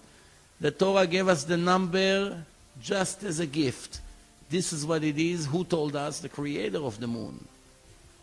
The Germans in 1965 in Berlin, they updated the number, and they are closer to the number of the Torah. In their calculation, they came up with a number that now it's the difference right now is 1/10,000 of a second, which means take a second divided by 10,000, take 1 piece out. That's the difference between the Torah and the German research. The question is, do you think there's even a slight of a chance that a person 2,000 or actually 3,320 years ago when we received the Torah, that's where the source come from, anybody was able to even dream about writing a number with 6 digits after the decimal points? There was no even calculator, no calculators until 30, 40 years ago. Who could have known such brilliant calculation of the moon to such an exact number with no technology like today? You think a person was able to write such a thing? The answer, absolutely not. It's all divine information. As I move on to the next proof, and the next proof is speaking about the sun. We know that the temperature in the center of the sun is 15 million Celsius, 15 million degrees Celsius. As slowly we go towards the edge of the sun, the temperature drops to 2 million degrees Celsius. And the sun has a shell, like an orange has a shell. Inside the shell of the sun, the temperature is 2 million degrees Celsius. Outside of the shell, it's only 6,000 degrees Celsius. A tremendous drop. And it's very interesting because the distance between the center of the sun to the edge of the sun, it's much, much longer than between the inside of the shell to the outside of the shell. The shell absorbs all the radiation to protect earth from burning. It's very interesting. So when we review the Torah says in the Midrash, in the oral Torah, the sun has a cover. That's appeared in Bereshit Rabbah. It's a part of the Midrash, chapter 6. And the Midrash speaking about a verse in Tehillim, in King David's book. And this is what, it's in chapter 19, verse 5. Psalms, and it says, God put the sun inside a cover. And the Torah says that this cover protecting us from burning. Now remember, when we look at the sun, there's no way to see in the sun that the sun has a cover. It looks like a round ball of fire. Nobody can see a shell. Today, with the technology that we have, with different machinery, we are able to detect that. The scientist, Dr. Vidal, a major astronomer in a Greenwich British agency, this is what he writes in his book, The Army of Heaven. Those layers that surround the sun absorb all the radiation that comes from the center of the sun. This is what we call the cover. If this radiation will get to Earth, even for 1 second, it will burn the entire place immediately. So it's very interesting, because today they know that there is a shell, there's a cover. The question, who could have known 3,000 years ago to write such a thing in a book? Unless if you receive it from the Creator himself. I move to the next proof. And for those who knows, in the time of the temple, there was the first temple, the second temple. After the Babylonian destroyed the first temple approximately 2,600 years ago, and between the first temple to the second temple, there was 70 years of break. And then they rebuilt the temple, and it was destroyed 420 years later. So altogether, a period of 900 years with 70 years break in between. It's the destruction of the second temple approximately 2,000 years ago. Now the high priest, the Kohanim, a Jew that his name is Cohen, he comes from the descendants of Aaron. Aaron is the brother of Moses. And God blessed him to be the high priest, the servant in the holiest place on earth, which is the holy temple in the Moriah mountain, which is Jerusalem by the western wall. And the only way the high priest can enter the temple is when they pure, spiritually. We're not talking about clean or not clean. We're talking about spiritually pure. They are pure Kohen and impure. And how does a Kohen become impure? By touching a dead body. This is all spiritual, mystical things. If the Kohen touches a dead body, he becomes impure immediately. How do you purify him? By taking a red cow, slaughtering the red cow. What does it mean, red cow? A cow that is completely red with no black hair, no brown hair, no white hair, only red. How many red cows we had in history? 9. And the Torah told us that we're going to have altogether 9 red cows. So we're waiting for the last one. Hopefully when the third temple will be rebuilt, according to the prophecies of the prophet, we're going to have one last red cow. But in the meantime, 9 already passed away. After you slaughter and burn the ashes, you mix with special spring water from Jerusalem, and you splash it over the high priest, the Kohanim, and you make them pure. And that's the law. Now comes the Torah and say some rules about the red cow. Now I'm using this as a proof, as definite proof that this could never be given by a human being. The Torah says, how do you know which cow is kosher and not? First, you have to make sure that it doesn't have any other herb but red. Okay. Second, it's not enough to have a red cow. You have to get a red cow that nobody ever used that cow to work with that or to put any weight on the back of the cow. If a person had a red cow in his farm and he put a bag of flour on top of that red cow, this cow cannot be used. It's obsolete. How would we know? There's no way to know. So the Torah asks a question. Is a Jew allowed to buy a red cow from a non-religious person or from a Gentile that he doesn't have an understanding about red cow? We just have a red cow and he wants to sell it to the Jews. Can we rely on his word that this cow was never used? Since obviously he didn't know the importance of that cow. Maybe he used it already.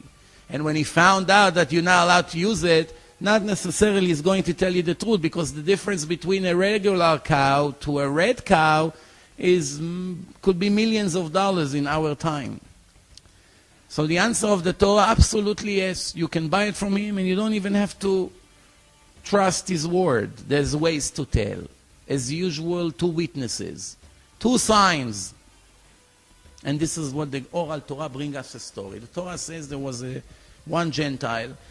One day he had a red cow and he realized that this is an important thing, that he got very lucky. He asked his neighbor, and they told him, the neighbor, that the Jews will pay him any amount of money. When finally the regular price at that time was 4 coins of gold, he raised the price to 1,000 coins of gold. And the treasury of the temple came with money, and they had to agree because they need that red cow. So they told him, tomorrow morning we'll come with a bag with 1,000 coins of gold and we'll buy this cow from you. Make sure it's ready for us. That Gentile didn't want to give them what they want. So he went and put a bag on top of that cow and he said, you know what? I'll sell them the cow, but I don't want them to have the cow as they wish to have. When the Jews came in the morning, they spilled 1,000 coins of gold on the table, and he couldn't believe seeing so much gold. He brought the red cow out, and the Jews said, before you touch the money, we want to examine the cow.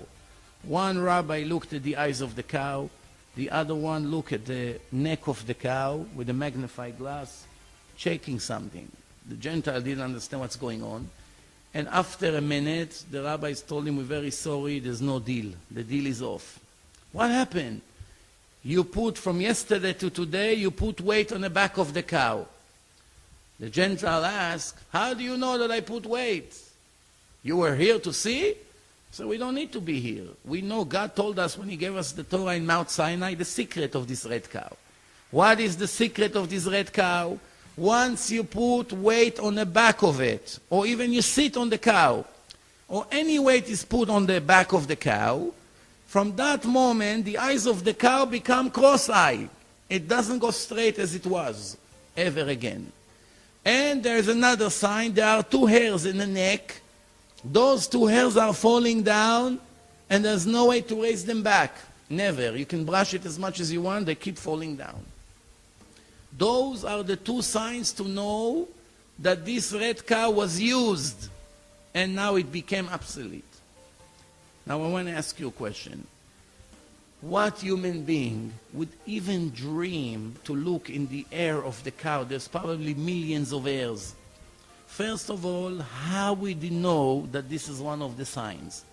How does he know where those 2 hairs? It's from millions of hairs. Where to look for 2 hairs out of millions? Where exactly they are? How would he know that after you put weight, those 2 hairs are falling down? What's the connection? There's no way to know. Nobody would even imagine such a thing. How would a person know that after you put a weight on a red cow, the eyes become cross-eye. When you use a regular cow or an ox, you put as much as weight as you want, the eyes are still staying straight. But the red cow, there's something unique about it. The only way to know that was to receive this information from the creator of the cows, the creator of the whole world. There's no other way. So the person would know what to look for. And this, for another example that we use, leaves no doubt that the Torah, and this is, remember, this is the oral Torah. And now, needless to say, the written Torah. The oral Torah, speaking about this, can never be given by a human being. I move on. By the way, at the end of that story, that this Gentile went inside and hung himself and committed suicide. And after seeing what he just had in his hand, and he blew it up. And we move on to the next example. The arguments, if the world is round, took place for many, many years. As I mentioned before, when Columbus went around the world and he arrived to the same port, basically the argument was over. This was 500 years ago. The truth is that only ignorance made us believe that the argument should have finished 500 years ago, because if we read the book of Isaiah, chapter 40, verse 22, it says that the world is round. Ayoshev al chug haaretz, which means God is watching the earth, and the earth is moving in a circle. And even Rashi, one of the commentators on the Torah, which lived in France 950 years ago, he himself, as a commentator on the Torah, lived 450 years before Columbus. And he writes clearly, round, it's going in circle, the earth. So obviously you see that the prophet 2,600 years ago, 2,100 years before Columbus, it's written in Isaiah that the world is round. Where was the argument coming from? Only from ignorance. It's a verse inside the Bible. Even Christians and Muslims believe in this Bible. But yet, many scientists and philosophers were arguing if the world is flat or round or different shape, when you have a clear verse inside the Bible. I always said that the biggest danger to the life of a person is ignorance. Not necessarily only in religion. It can be in computer. You don't know. You can waste hours every day. If you don't know the functions of the computer, you waste a lot of time. In medicine, in accounting, in many different things, the most important thing is the purpose of life, which is to follow the test that God sets for us. If you don't know the rules, there's no way to succeed. But we'll talk about it later. As we move on, the next example that I would like to talk about is the Gemara in Babylonian Talmud, in the chapter of Megillah, page 6. The Gemara is speaking about the foundation of Germany.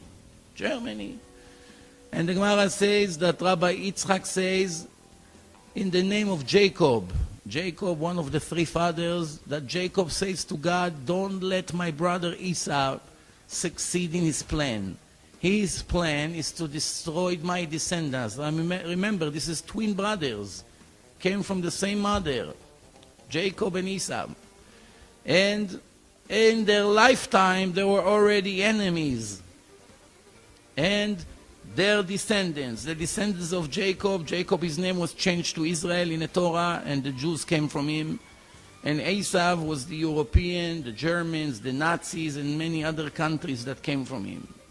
And it's very interesting, because this is now the Torah describing Germany 2,000 years before Germany was founded.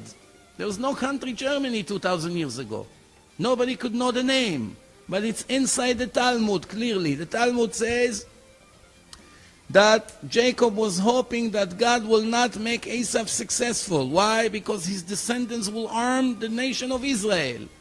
And the Gemara says, this is Germany of Edom. Edom is Esau. That if they will succeed, they will try to destroy the whole world. And comes the Gemara and say, you should know, there are 300 tribes in the country of Germany of Edom. This was 2,000 years ago.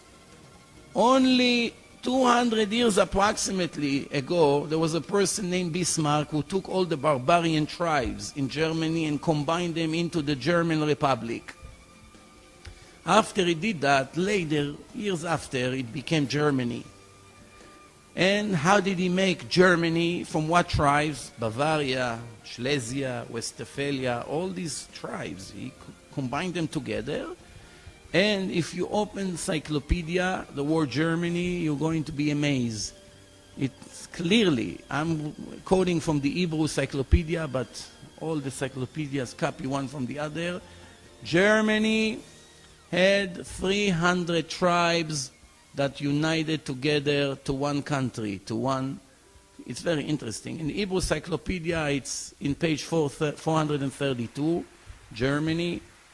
You can check in any other source.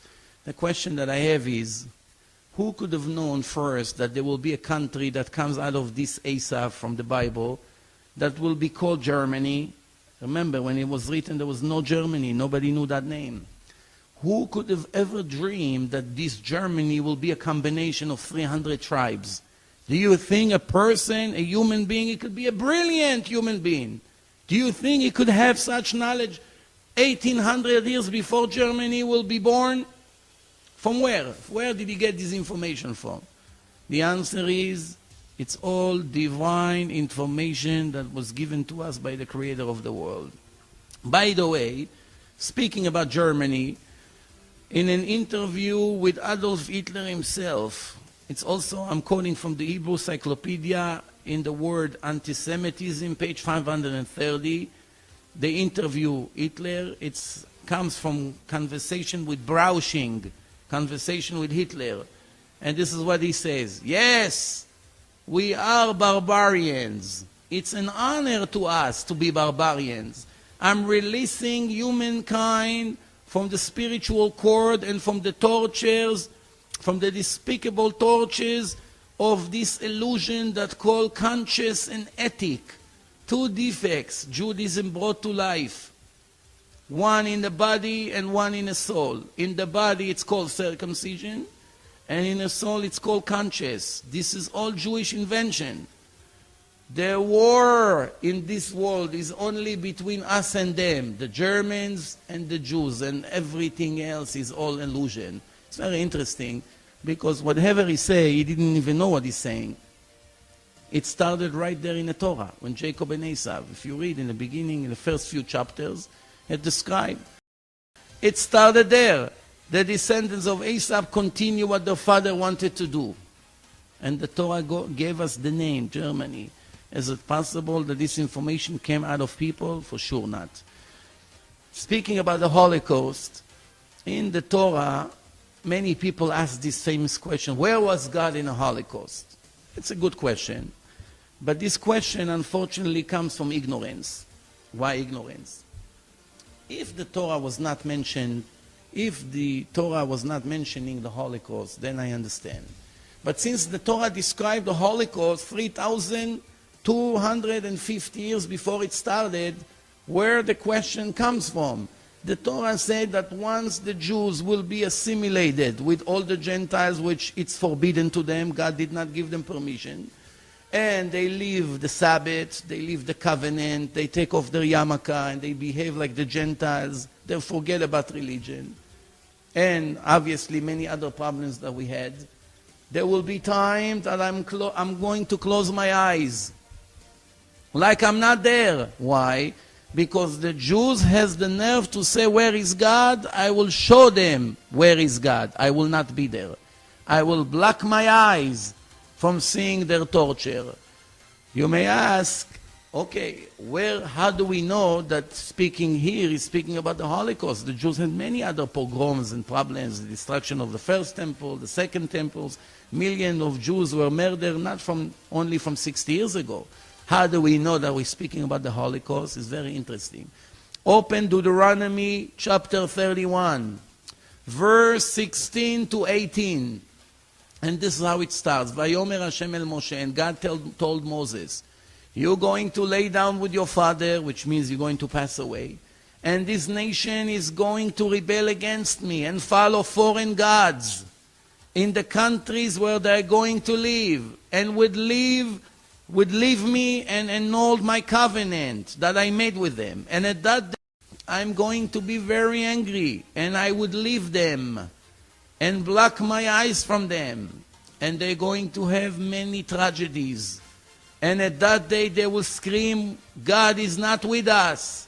That's why we have so many tragedies. And I will hide my face at that day for all the rebellions that they had against me, following foreign gods, foreign religions. This is Deuteronomy 31, verse 16 to 18. Inside that text, and God told Moses, in Hebrew is Vayomer Hashem el Moshe. The word Moshe, it's 3 letters, Mem, Shin, and Hey. You take the Hey, the last letter of that word Moses, you count 50 letters, you get the letter Shin. You count 50 letters, you get the letter Vav. You count 50 letters, you get the letter Aleph. You count 50 letters, you get the letter A. What do you get altogether? Ha-Shoah, the Holocaust. 3,250 years before it came to the world, inside the Torah it described from A to Z completely, with names. There are many other names in this chapter, describing Hitler and Eichmann and a final solution and Zyklon B. Many words that relates to the Holocaust appear in that chapter in equal mathematical scheme. Is it possible that a person was able to know the entire Holocaust with names and details and write it in a book 3,320 years ago? Of course not. And what does the Torah say? This is a result of the assimilation, and Jews are rebelling against the Creator of the world, against their Father in heaven. So the Torah speaks about it. I don't understand why people ask, where was God in the Holocaust, if he already wrote in his book where he will be when times like this will arrive to the world. Of course, I'm not judging anybody. I'm not a judge and I have no say. My job here today is just to read to the people who are ignorant about Judaism. They may have knowledge in many other fields, but they never read the Torah once in their life. This is maybe the time to say that I've been giving lectures for about 15 years by now. Many, many lectures, radio shows, emails, speaking to people, meeting people, arguing with people. And I always ask in my lectures, and people can test in my website if I'm correct or not. I ask it a lot. People who are arguing with me how valid is the Torah, if it's the word of God or not, I ask them, did you ever read the Torah once in your life from the beginning to the end, word by word, to understand the simple meaning of it before you come to the argument? Did you ever read it once? 15 years, I didn't find one person yet that read the Torah from A to Z and knows the simple explanation and comes to the argument with the knowledge, the necessary knowledge. Not even once. How is it possible they have speeches against the Torah, they criticize the Torah, and have no idea what the Torah says? They know a verse here and there, a little bit that they heard on the news or they read in a newspaper, or a little bit in the Bible lesson in school or in high school, whatever it was. They do not know anything, almost nothing, not even 1%. Just imagine if I go to a convention of brain surgeons, and me, I have no idea what brain is all about. I don't know, I never learned about brain enough. And I come and I say, all of you are wrong. You don't know how to operate on the brain. You should be from here. You're doing it from the opposite side. And I give a bombastic speech. After a few minutes, one of the surgeons will ask me, excuse me, sir, where are you from? Where is your education about brain? What is your knowledge? Can you show us a diploma, a certificate, that you know what you're talking about? Where are you coming from? Where did you graduate? And then I will say, no, I never learned about brain. Just imagine what a fool I'm going to look like. Do anybody from that moment on will take me serious? Absolutely not. So the point, why would you argue about something you never learned even once in your life? You want to come to the argument? There's a lot to learn. You don't want to learn, you don't want to dedicate the time, please do not argue about something you have no idea about. Let's move on. I'm going to the next proof. The Torah says that one of the 3 covenants that God made with the Jewish nation is circumcision. Every male born in the 8 days has to be circumcised. Now, of course, I told you before, you cannot understand one law without the oral law. Here, the Torah did not say where to cut. The Torah did not say what happens if the baby is yellow and is a life risk. The Torah did not say where to do the ceremony, in a day or at night. If it's permitted at night or not. The Torah did not say. What happens if he borns on the Sabbath and you have to circumcise him in the 8th day, which will be the next Sabbath? The Torah did not say. The written Torah did not say. But when you go to the oral laws, everything been said. Everything be taught to us from A to Z. Otherwise, we would never know how to start. Imagine if there was no oral Torah like some ignorance are claiming. God would give us a book full of instructions, and nowhere in the Torah it says how to do anything. And plus, we are subject to severe punishments. Be careful, some of the punishments are even execution. And God will never say to us how to do it, so what's the point of giving us the Torah? Just to tell us that there are 613 commandments and to tell us the name of those commandments? Where is the instruction how to observe the Sabbath? Where is the instruction how to make tefillin on the head? Where? How to make it? From what animal? What to write inside? What makes it kosher? What makes it not kosher? Where is the instruction with what tools to circumcise the baby? And how? Nowhere in the Torah. Obviously, there are information that appear separately. And by the way, if you read inside the text of the Torah, it says these are the Torahs, plural, that I put in the hand of Moses in Mount Sinai. Not Torah 1, Torahs, at least 2.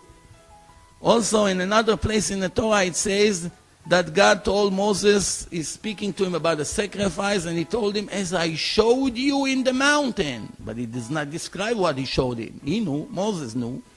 And God told him, as I showed you in the mountain, which means he showed him a vision, how to do it. But it does not appear in the written Torah. It's very interesting, because if there would not be oral laws, when Moses come down from the mountain and bring them the Torah, and they would say, excuse me, Moses, okay, you told us to circumcise our baby, well, we don't know how to do it. He does not explain how to do it. So Moses said, just follow the written law. The word orla, this is the piece that we have to remove in a circumcision. It was not translated yet until Moses told them verbally, where is it in a body? So one person would think this is orla. The next person think this is orla, the air. The other one would say, no, it's the edge of this right here. One person saying, no, this is what it means, the nails, to cut them. Nobody would know where orla is without the oral laws. Nobody would know how to cut. Nobody would know what to do after the cutting, and many other examples. So obviously, as you can see, 99.9% of Judaism, it's the oral laws that was given to Moses and right away was published to all the nation. Moses was teaching them one commandment after the other, how to do, what to do, when to do, what not to do, what's for men, what applies for women, what happens if you're a boss, you have employees, and many other examples. So the Torah says you have to circumcise every male born in the 8 days, and after you follow the instruction in the oral laws how to do it, we find something very interesting. The scientists, they found in our generation that what prevents us from bleeding too much is vitamin K. Vitamin K makes the blood clog the hole. If we have a cut in our body, it clogs the cut and makes sure that we do not lose all the blood in our body. Obviously, it's a life risk. The question first that we have to ask ourselves, what happens if we take a balloon and put 5 quarts of blood inside? And we take a very, very sharp needle and we make a hole in the bottom of this balloon. What will happen to all the water? It will drip completely to the floor. Everything, gravity, will make all the blood falls on the floor. If we hold the balloon like this, everything will drip to the floor. However, if we make a hole in the bottom of our feet, not all the blood from the body will drip to the floor. The blood will know that now my job is to clog the hole and make sure that I save the life of this person. Is it coincidence? Of course not. It's all planned. But besides the plan here, we see something very interesting. The scientists examine the level of vitamin K after the baby is born. In the first day, few percent. The next day, a little bit more. Every day, an additional few percentage in the vitamin K level in the body. Until we get to the 8 days, it's very interesting, finally the amount of vitamin K is sufficient enough to practice the circumcision on that baby. However, something very interesting is happening in the 8 days. When yet after the 8 days a person will have 100% vitamin K in his blood for the rest of his life, on the 8th day he has an additional of 10% vitamin K, 110% vitamin K in a human's body. One day in the entire life of a human being, when he has an extra 10% vitamin K, it's the 8 days. And this is secular scientists, nothing religious. I don't even know if they're Jewish or not, but by the names it seems that they are not. 100% vitamin K. Do you know a person 3,320 years ago that knew the behaving of the vitamin K in the entire life of a person? Something we just found out in the last 20 years. Actually, to be precise, it was published in New York in 1953, so more than 50 years, that's all. And it says until the 8 days there's not enough vitamin K. We find after the 8 days that the clogging materials are staying 100% for the rest of the person's life. However, in the 8 days we have an extreme raise in the vitamin K to 110%, only one day of the life of the person. It's very interesting. Hard to believe, you know, I mean, when people see so many proofs and still have doubts that this Torah was given by person or by the creator of the world, sometimes it seems more like an excuse, trying to avoid the truth because the truth obligates me to change my habits, my desires, to fight with my evil inclination. And that's one of the main excuses that people use to remove pressure from themselves.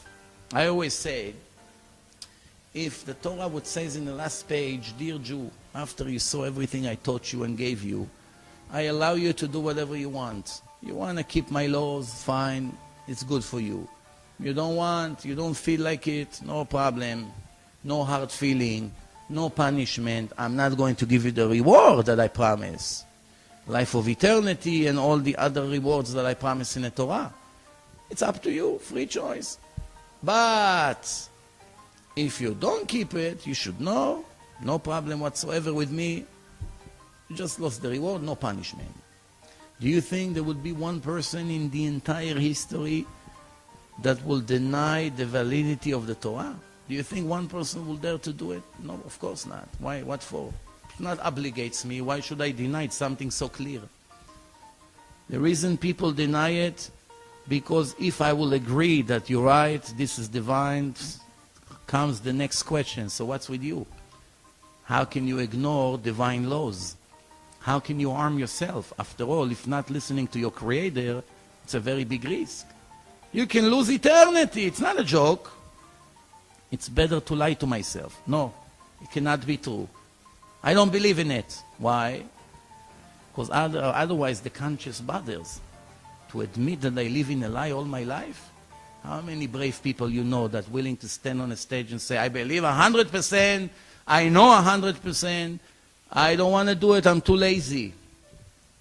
Once in a blue moon you find a person. The next proof is the Western world. The Torah promise that the Western world will never collapse, never be destroyed.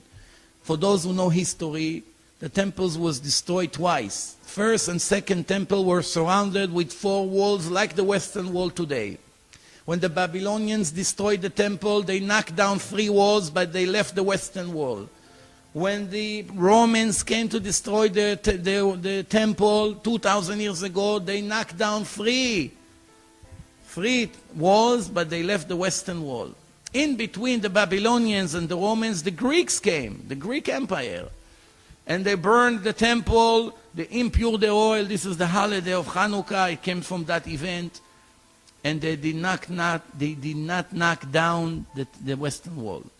In between, the last 2,000 years, the Seljukim, the Muslims, the Fatimim, the Armenians, so many, the Persians, so many different empires and countries occupied this area. None of them knocked down the western wall. There was an earthquake in Jerusalem that knocked down all the buildings, but the wall is still standing. In case you thought that the bricks, the big bricks that you see in the western wall is standing with cement, I have news for you. There's no cement. It's one brick on top of the other, no connection. One stand on the other, which means if there will be an earthquake, they should slide down on the people down there. But they're still standing all these years. The Torah promise, it appears in the Songs of Songs, chapter 2, verse 9. This is what it says in Hebrew. Ine ze omed kotlenu. Here is our western world, is watching us and is standing in a present language. Here it is. Which means it has to be always here it is. Always. We go to the oral part of that, the Midrash, the Midrash Rabbah. It's called Midrash Shir HaShirim. And what does it say over there? It says that God swore to that wall that it will never ever fall down. So now it's even more simple than before. All we have to do, knock down the wall. You want to get rid of God and His orders? Very simple. Arrange somebody to knock down the western wall, and you'll find the first mistake in Judaism. After 3,320 years, you'll be famous. You'll be able to say, I'm the first one who found a mistake by knocking down the wall. Here it is. The verse is incorrect. But my suggestion to you is that doing that is playing with fire, perhaps risking your life, because God promised to the wall that He's protected, which means trying to do it is trying to interfere with the laws of God. And I don't want to say what could be the outcome, but it's very obvious. A person, a human being, as brilliant as he may be, could never even dream to write about a wall that he will never fall down. Never. And base his entire religion on that foundation. Which, remember, there were 4 walls.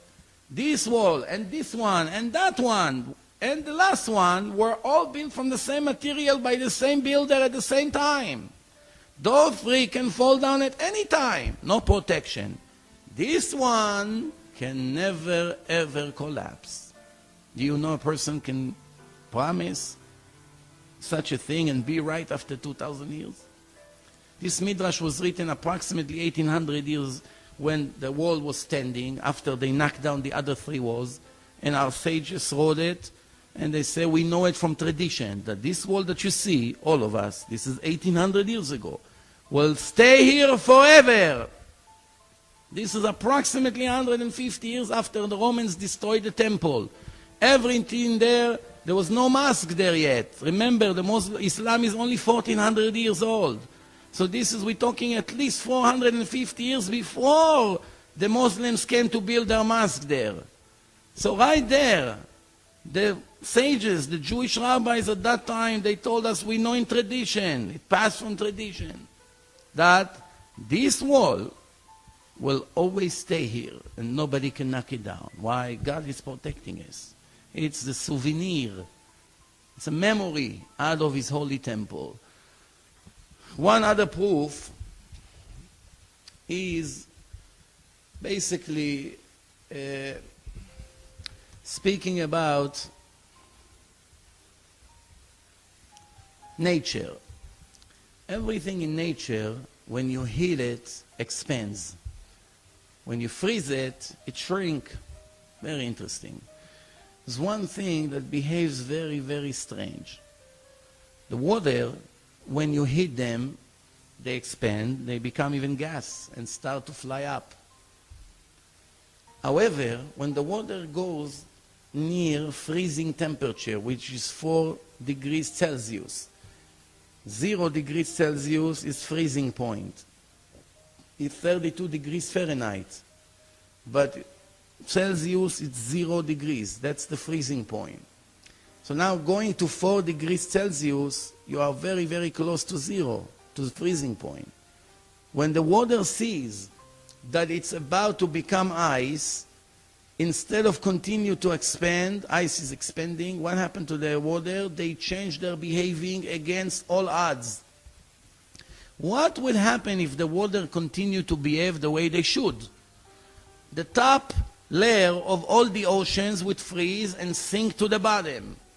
And the other layer will freeze and sink to the bottom. And the other top will freeze and sink to the bottom. After a few weeks, the entire ocean, which is 72% of the world is water, will be all ice. One hard piece of ice. It's needless to say that all the fish and all the species that lives in the oceans will all die. And the worst part is that once the summer comes and they all defrost, it will make such a tsunami, it would flood the entire world and all the people will die. To prevent such a tragedy, the brilliant creator interfered with the laws of creation and told the water, you behave according to my plan only when it gets to 4 degrees. Once it gets to 4 degrees, switch and change your behaving to the opposite side. What do you think? Is something like this possible to happen by coincidence for those who think the world is a random creation, explosion, whatever they call it? Obviously not. There are many, many examples like this. Many examples. Obviously, we don't have today the time to cover everything, but just the amount of information that I have right here in my laptop would be enough to speak 1,000 hours straight by giving one proof after the other, and it's not an exaggeration. It's accumulation of more and more proofs that I collected over the years, 15 years of work, and thank God, it's very, very brilliant. I would like to speak about the last proof for tonight. Is speaking about the codes, as I mentioned it before, once or twice. As we see, since we invented computer in the last 20 years, the computer helped us to find things that we couldn't see before. Not that they were not there, they were always in the Torah, we just didn't know what to look for and how to find it. We didn't have the ability. Inventing computers is a real shortcut. What we can do in 1 second would take us sometimes 100 years without the computer. Many years ago, Rabbi Weissmandel in Europe, just before the Holocaust, he had a photographic memory. And he saw inside the book of Exodus that there are information about Maimonides. Maimonides was a great rabbi, one of the greatest lived in the last 1,000 years. He lived in Spain, and then after a while, he had to escape to Egypt. And once he came to Egypt, he became the main doctor of the king there, his private doctor. And he wrote a book called Mishneh Torah, the explanation of all the oral laws, all the 613 laws. That's how his book starts, a list of 613 laws. He explained what does it mean, the purpose of each commandment, and more information. That's some information about Maimonides. He lived between 800 and 900 years ago in Egypt. So when we review the Torah, we find information about Maimonides. Make no mistake, the Torah was given approximately 2,400 years before Maimonides, the Rambam, was even born. So how does the Torah knows how to give us information about a rabbi that is going to be born 2,400 years later? Is it possible that a person can write information about us 2,000 or 3,000 years ago? Obviously not. Let's pay attention to the proof. The Torah says, God says to Moses, don't worry, Pharaoh will not listen to you, and he will not release my nation Israel out of Egypt. I'm hardening his heart to be stubborn and not to give up. Why? Because I want to make such miracles in Egypt that everybody will see the hand of God. And they will realize that you are my children and I'm making all these miracles for you, the Jewish nation. This is appear in a chapter of Bo, Parashat Bo. It's in the beginning of Exodus. It's very interesting. When we see, first the word Moshe is mentioned here. The Rambam's name was Moshe. He lives in Egypt, so the word Mitzrayim appears in a page. His abbreviation of his name, Rabbi Moshe ben Maimon. Rabbi Resh, Moshe Mem, Ben Bet, Maimon Mem. Rambam, that's his nickname. The only time in the entire Torah that you find 4 words that give us this right order, Resh, Mem, Bet, Mem, is right here in the chapter of Bo. That's right here. No other place you have Resh, Mem, Bet in the same order. Also, he was the heart doctor of the king of Egypt. So we have Lev Paro, the heart of Pharaoh. It's another hint. Everything I mentioned so far, it's beautiful hints, but it's still not a scientific proof. From now on is 100% scientific proof. What is it? When we take the word Moshe, the first word Moshe, which is Moses in a chapter, we circle the Mem, and we count 50 letters, we get the letter Shin. We count 50 letters, we get the letter Nun. We count 50 letters, we get the letter Hey. So what did we get? Mishneh. What's the name of his book? As I said before, Mishneh Torah, 2 words and 1 name. Then we go down to the bottom of the page. From the word Oto, him, we circle the Taf, we count 50 letters, we get a Vav, we circle the Vav. We count 50 letters, we get Resh, we circle the Resh. We count 50 letters, we get Hey. So what do we have here? We have the word Mishneh in equal skip of 50. Taf, Mishneh, Mem, Shin, Nun, Hey, 50, 50, 50, 50, yes. And we skip, a longer skip than 50, we'll explain soon why. We go all the way to the bottom of the page, and we get the word Torah in equal skip of 50. However, one slight of a problem we have here still. Why, from the word Mishneh to the word Torah, which is the second word of the same name, there are such a large skip? It should have been also 50, right? If you enter today to the computer a name of a person with his last name, the computer may find that name in equal mathematical skip from the beginning of the first word to the end of the last name, in equal skip. Why here the first word appear in equal skip, the second word appear in equal skip, but in between the first and the second words we have a larger skip? Counting how many letters between the first word Mishneh to the second word Torah give us exactly 613 letters. Let's conclude. 2,400 years before the Rambam Maimonides was born, the Torah told us there will be a person named Moshe. He would live in Egypt. He would be the heart doctor of the king of Egypt. His nickname will be Rambam, Resh Mem Bet Mem. He would write a book called Mishneh Torah. And the subject of the book will be 613 laws of Judaism, 613 commandments.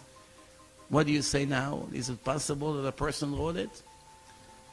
Obviously not. And as I said before, there are more and more examples. There are many, many equal mathematical skips. Now make no mistakes. Many manipulators in this generation that take advantage on the ignorance of the public, trying to claim that other books also have codes. I assure you, after 15 years of reviewing and checking what they say, that it's all nonsense. We are not only talking about random codes that you can find in there in a book by coincidence. We are talking about equal minimal. The highlight is the word minimal mathematical skip. What's the difference between minimal and just any other code? When you have a book with 305,000 letters, it's very possible that you're going to find all kinds of names with equal skips of 10,000 between one letter to the other, 20,000 between one letter to the other. That's random. When we enter an input to the computer and we ask the computer to find us a word, The computer may find it sometimes 2 or 3 times in the same Torah, in different skips. We are not interested in any skip, only the minimal one. The smaller the skip is, it's concentrated in one page. And if we put other words that relates to the same subject, usually, almost always, the computer will find those words in the same page. And the best part is that usually the subject, the word that we enter, appears in a Torah in a similar context. For instance, we put the word AIDS, the horrible disease. Where does the Torah find it? In a chapter of Sodom and Gomorrah that speaks about homosexuality. Is it a coincidence? Of course not. This is a sickness that hit mostly gays. And it goes in a chapter that speaks about this sin, which is forbidden according to the laws of God. Same-sex relationship is a horrible sin. Not like they're trying to make it today that it's perfectly fine, and come on, you know, don't be primitive. No, it doesn't go by primitive or modern. It goes by the laws of the Creator, and everything else is not in our hand. What God told us is allowed, what is not allowing us, it's just not allowed. That's it. Whether you like it, you don't like it, it's irrelevant. First the truth, then comes all the other. The convenience is one of the last things you should consider. What's my desire? What's my convenience? How much money it's going to cost me? These things comes after. First the truth. What's the word of God? He knows better than me what's good for me. He created me. He knows, he's the manufacturer. He knows better than me what I should do, what I should not do. Why should I listen to my foolish ideas when God told me what's right and what's wrong? Why will I follow my heart and my desires and my hallucinations if the Torah already told me what's recommended and what is not recommended? Well, we're going to speak about this subject in the 3rd chapter of this lecture as I'm entering there right now. So we conclude here, when the subject that we enter to the computer, it usually finds it in the same place in the Torah that speaks, like I gave before an example about the Holocaust. It appears in a chapter that describes a Holocaust. And when we enter more than 50 names of fruits and vegetables and trees, it all appears in the 1st chapter of the Torah that describes the creation of the world. That God created the world in 6 days, and in the 7 days he rested. And from that moment on, he described every day in the creation what God created. And he created Adam with a body, and he put a soul into his nostril. He blew a soul, which is a divine energy, into Adam's nostrils, and he opened up his eyes and he started to talk. And that soul, it's eternal. That soul can never die. It's a spark from God himself, as the Torah describes. The body is disposable, it's temporary.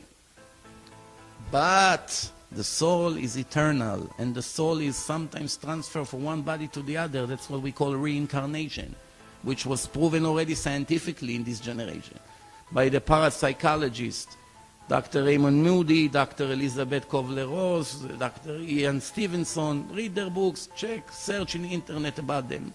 Life after life, life after death, the return from the afterlife, and many other, clinical death, hypnotizing people. People are speaking in different languages, in language that they do not know, and they describe different times of life in different bodies, with different names, different identity. That's, obviously, I don't have the time. Go into my website, I have a whole lecture, close to 3 hours, about reincarnation, clinical death, out-of-body experience, hypnotizing people, and many other examples that prove scientifically that life really begins in a time of death. Once the soul exits the body, the real life of a person begins. The question is what God is going to do with him. But we're going to speak about it soon. So remember, do not be fooled by manipulators that tell you, oh, this book has and the other book, because when they came out with this discovery, they checked 130 books, among them the Quran, the New Testament, many other famous books like Moby Dick and A Peace and a War, and many other famous novels and they did not find any sufficient codes besides few random ones. Nowhere absolutely they found in one page 10 or 20 or sometimes even more than 30 words relates to the same content, the same subject, in the same page, in the same subject in a Torah. Everything combined perfectly.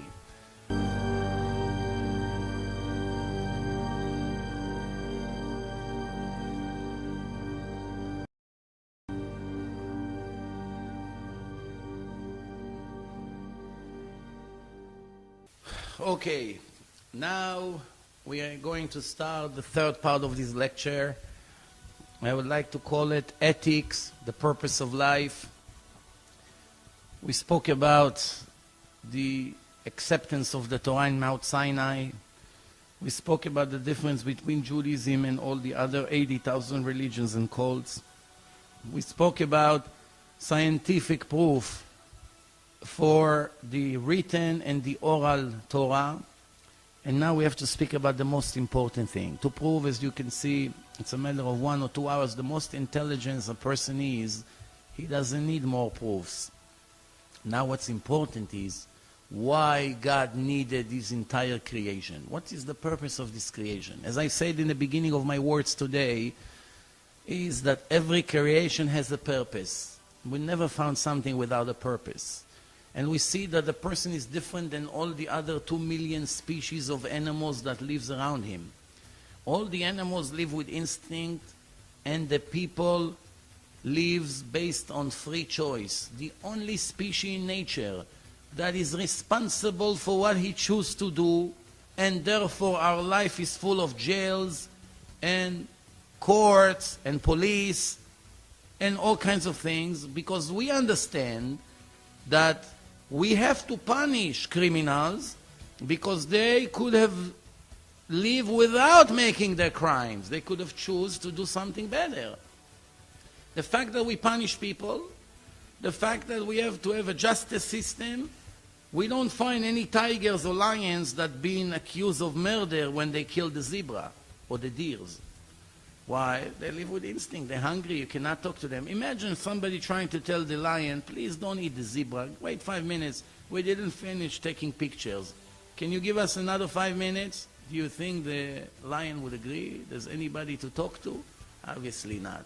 A person is thinking, is listening, he's seeing, he's reviewing in his head what's to do, what's not to do, what's the risk. After reviewing everything, he makes a decision.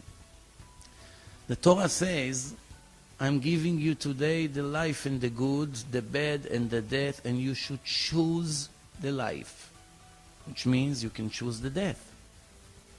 Nobody is forcing you. People ask, how can we have a free choice? Obviously, God knows the future. So if He knows the future, how exactly we have a free choice? And the answer is very simple. Even though it's a sophisticated question, it's a little bit complicated, or actually a lot complicated. And Rambam Maimonides wrote that if you use all the oceans as ink to your pen, you still wouldn't finish to answer all these scenarios, how it works with the free choice.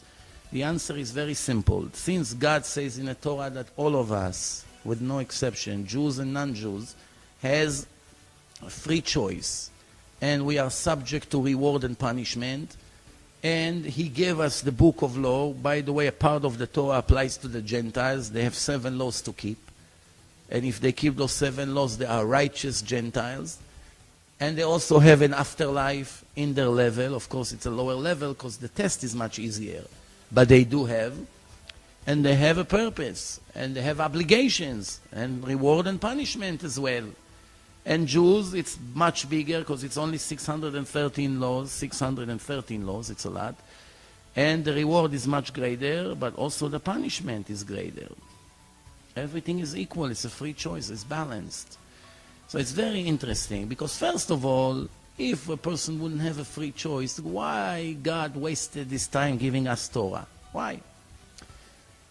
If you say that I'm a robot and I do not choose what to do, everything was predetermined for me what to do, where to go, what to say, what's the point of gathering me and giving me Torah? For what? It's not in my hand if I should observe the Sabbath or if I should kill or not. It's not in my hand. Of course it's in my hand. That's why God gave us the Torah and with full of warnings. Why? Because we choose what to do.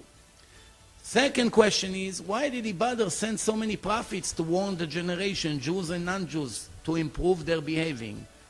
If he moves them with a remote control and they do not choose what to do, what is he, playing games with himself? Why does he need to warn me not to do if it's not in my hand? Of course, obviously, it's 100% in my hand. However, it's still hard to understand. It's not the end of the world. Not everything we could understand, not everything. The Torah says, my thoughts and your thoughts are not the same, God says. My ways and your ways are not the same. Trying to compare your ways and your thoughts to my ways and my thoughts is like comparing a worm to an eagle. This is an analogy. Try to compare a worm that hardly moves on the ground to an eagle that can go from one side of the world to the other in hours. A person can think about one thing at a time and he cannot do more than one thing at a time. God is supervising the entire creation, 6.4 billion people, 2 million different kinds of animals, trillions of things are in a move all the time. Oxygen, water, galaxies, asteroids are falling, rain of asteroid meteors are falling around Earth. And everything has been supervised. He has no limitation. Obviously, he's complete, he's perfect, controlling everything. In Judaism, the name of God is written in a very interesting way. It's 4 letters, a combination. The letter Yud, the letter Hey, the letter Vav, the letter Hey. Those 4 letters give us 3 combinations. First combination is the past. Haya, Hey, Yud, and Hey. It gives us the past. Hove, Hey, Vav, and Hey. We take 3 letters. It gives us the present.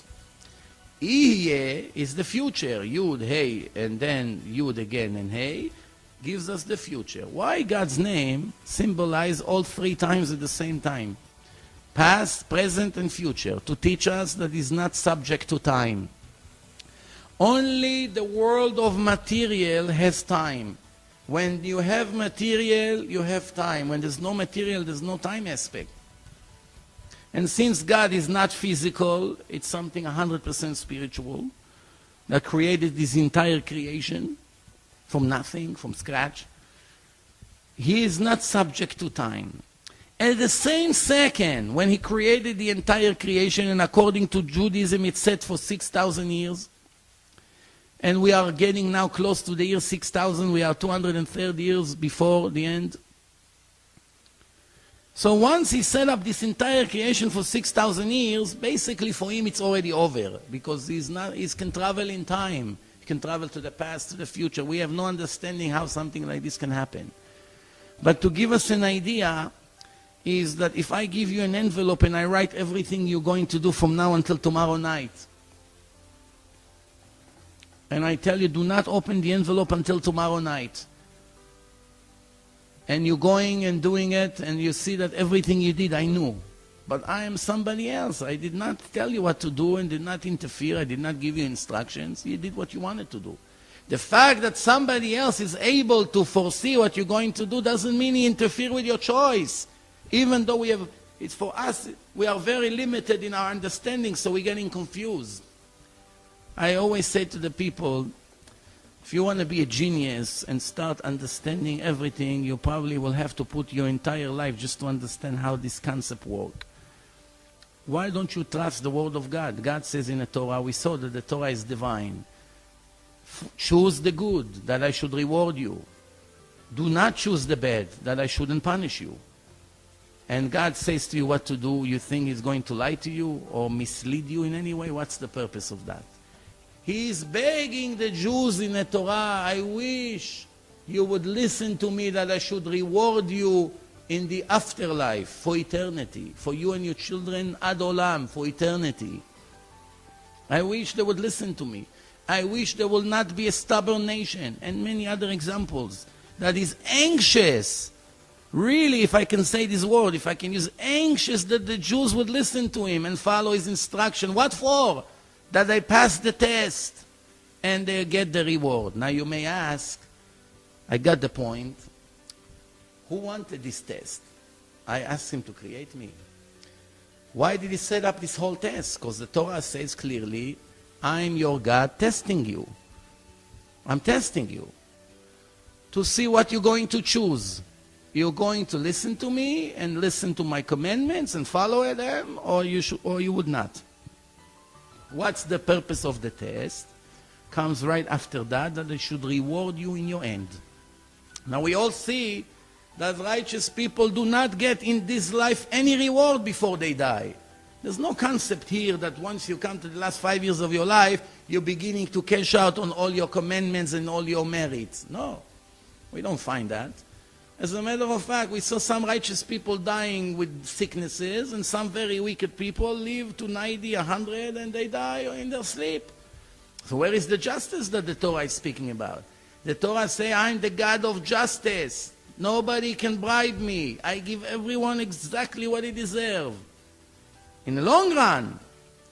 Now you may ask, okay, so why God needed to create a place of a test? Couldn't He just put our soul in a place that He promised for the afterlife, life of eternity, with all the greatest pleasure, spiritual pleasure? Just put us over there? The answer is the person would not enjoy something he received for free forever. The shame will kill the person. He wouldn't enjoy it.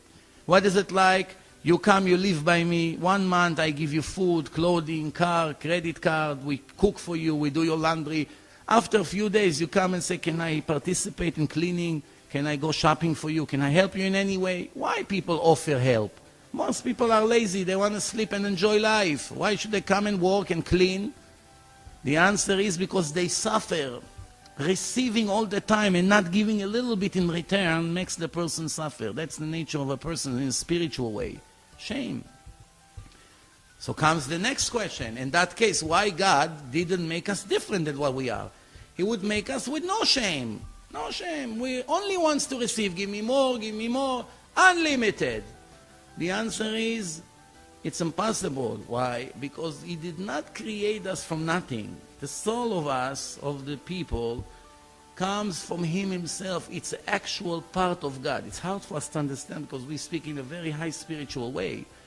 But God put, as the Torah described, that He made Adam and He pushed into his nostril a living soul. We go to the oral Torah. The oral Torah say, the one who blew the soul in, he is apart from Himself. We have God's traits. Even if we want, we couldn't behave different because it's like an integral part from this divine, amazing thing which called God. Now you may say, but how come there's so many things that I don't understand? I would like to know about this and that. There's so many things, there's no way for me to understand.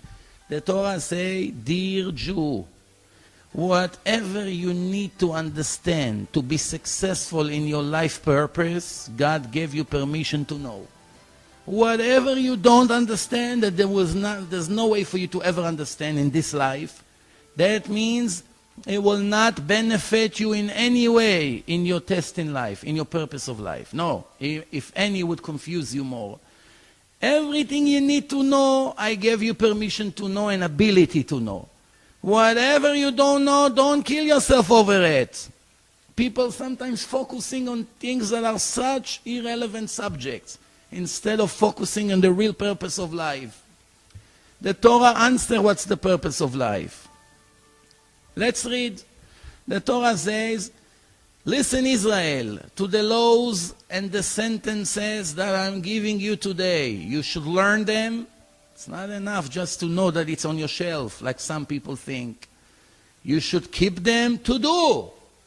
Many people say, Rabbi, I'm religious in my heart. I love God very much. I kiss the mezuzah every day. My grandfather was a rabbi. Yeah, your grandfather is already in heaven. What about you? What do you live for? Do you think you came to this world just to eat and to sleep and to have a female and to go swimming and doing some sport? This is the purpose of life? That's not what the Torah says. What you call life and what God call life is completely two different things.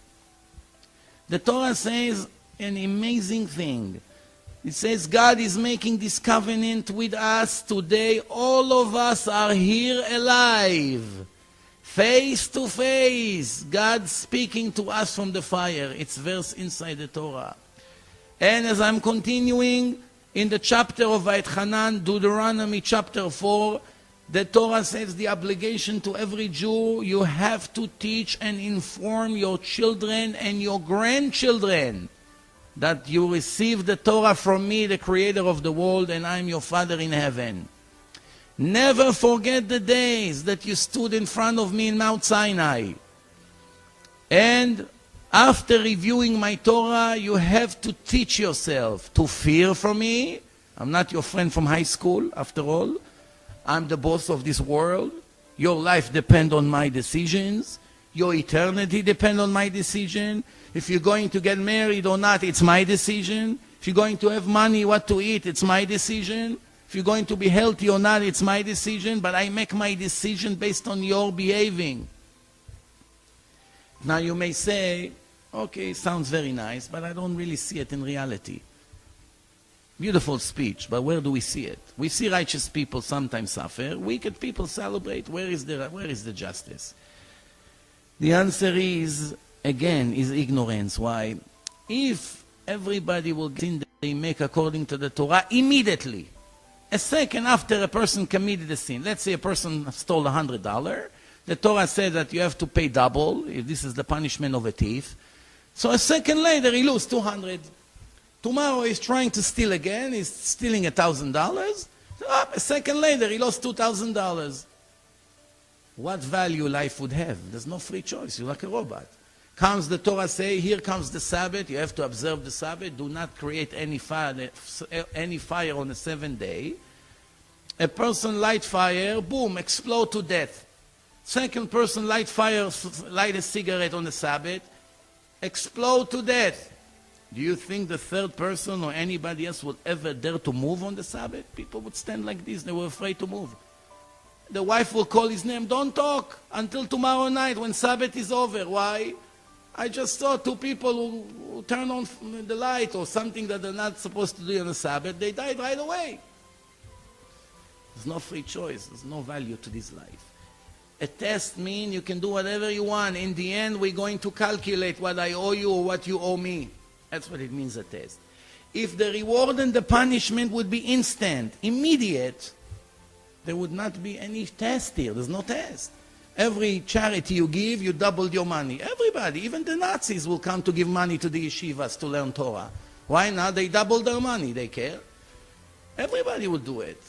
The idea is to give charity and sometimes to lose the next day money in a business. So where is the justice? It's in the Torah. I am faithful to pay everyone in the end what I promise. You either trust me or not. That's what the Torah says. So the Torah says, I spoke to you from the fire, you heard my voice, but you did not see an image. God doesn't have a physical image like some people may imagine him. No physical, no shape, no size. He's filling up the entire universe. Every place you go, God's there. Everywhere. So, we move on. As the Torah continue, the Torah say, today you're becoming a nation. Keep my laws and do them. Again, it's constantly repeat the word you should do, la'asot, to do, not in the heart. To do. This is the world of doing things. The Torah say you should do it with all your heart and all your soul. You making God to be your master, to follow his ways and listen to his orders. And in return, only then, it's a conditional thing, blessing. In return, God is making you a special, able nation, as he promised you if you keep his laws. And to make you, the nation of Israel, above, spiritually, above all the other nations, to make you holy, glorious, as I am God holy, and I'm making you holy. It's interesting. We move on. So remember, next time when you watch or you listen, please pay attention. The Jews are the chosen people only if they follow their obligation in a deal. If they listen to God, they learn his Torah, they do what they need to do, they would try. Of course, people make mistakes. No one is perfect, and the Torah already say it. I don't expect you to be perfect all your life. But I expect you to put all your heart and all your soul by learning and developing to become a righteous person. If you do not do that, don't ever dream that you are anything special, like some people think. They do everything the opposite of what God says, and yet they think that they are the chosen people. No. As a matter of fact, a Gentile that keeps the 7 laws that is obligated is a righteous Gentile, even though he's not a part of God's nation, because God did not choose him to be his son, like the Torah says. But he gives him a lot of respect. Why? He is fulfilling his obligation. Every Gentile can convert and any times he wants.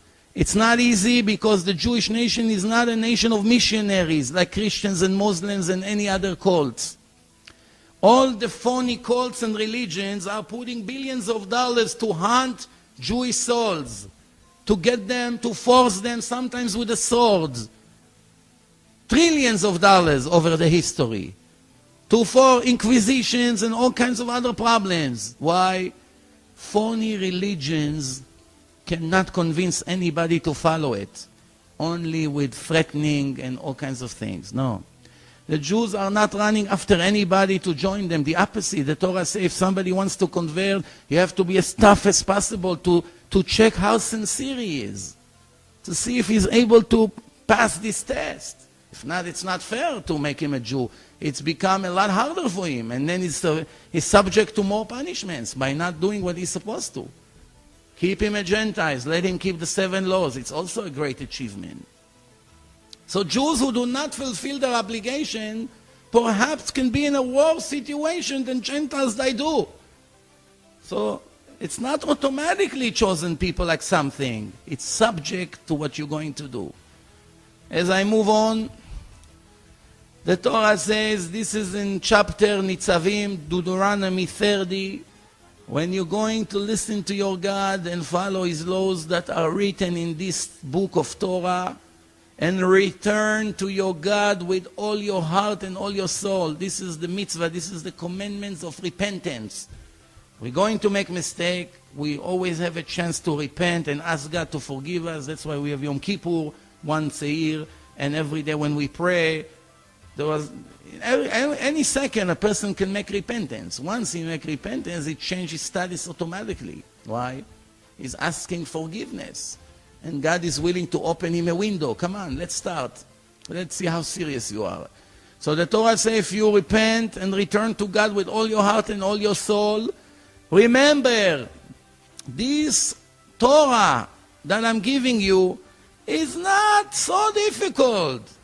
It's not far away. It's not in heaven that you may say, who is going to go there and get it for us to teach us that we should do? It's not beyond the ocean to say who is going to bring it that we should do. No. It's very close to you. In your mouth, in your heart, to do it. In your mouth is laws that's subject to the mouth. Praying, learning Torah, this is the mouth. In your heart, this is the laws of faith and believing God and trust Him and thinking holy things and not think about bad things. This is in the heart. Where is the evil inclination is in the heart. And the last thing to do, commandments that we do with the hand, like putting tefillin, lulav, etrog, building sukkah, and all kind, making matzah, eating, all these laws. So there are 3 categories. Commandments that are in the mouth, commandments that in the brain, which in the heart, which is thinking what to do, what not to do, and with the hands. Everything is covered in one verse. Comes the next verse is critical. Re'eh, pay attention. I am giving you today the life and the good, the death and the bad. As I order you to love your God and follow His ways. And you will be blessed and have children and multiply over the earth that I'm giving you. Life and the death, blessing and the curse I put in front of you. You should choose the life that you should live, you and your descendants after you. I have a very serious question here. We see that from 6.4 billion people, very small minority listening to God and trying to be righteous. Most people don't care about God. Even if they have a problem, sometimes they scream God, but really in real life, they don't care about Him. They're very ungrateful to Him. Some of them claim they don't recognize Him, they don't believe in Him. We see it.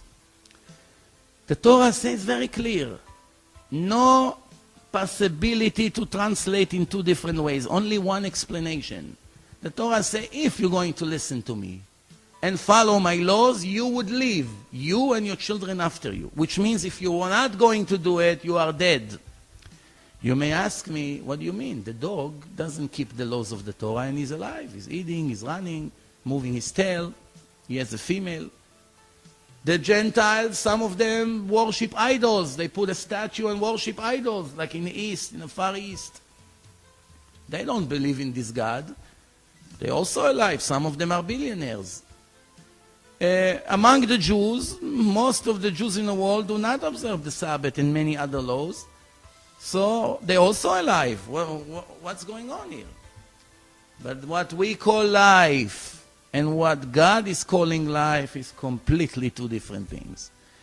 What we call life, it's really not life. If this was life, God would make us chimpanzees or dogs. There's not even one reason why it's better to be a human being than an animal. The animals then don't have to work 30 years to pay the mortgage.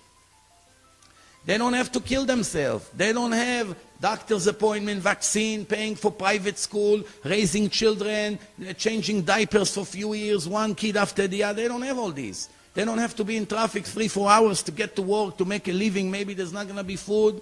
All kinds of problems that people have. Stress. Did you ever see an animal with white hair? Or getting bald? Never. They don't have stress. They don't have all these symptoms. You saw the lion in the Bronx Zoo is sleeping there for 20 years, enjoying, getting tan. They bring him the food all the way to his mouth. Or in the jungles of Africa. Their life is much easier. They have females as much as they want. They don't have to put a show, buy her a drink, taking her hair, buy her a car, all this phony life. They don't have this. They do whatever they want. No obligation, no threat, no nothing, no Yom Kippur, no you should do, you should not do, everything. So what do we do here? If the purpose of life was just to eat, we could be monkeys. We don't need to be people. If the purpose of life would be to enjoy the physical world, we could be monkeys. If the purpose of life is to have children, like some say, we could be monkeys. If the purpose of life was to enjoy sports, we could be monkeys or fish. It swims better. So what is the purpose of life? The Torah answers this question. The Torah says, "Mutar ha'adam min ha'behema ein." There's no advantage to the human being from the animals whatsoever. Besides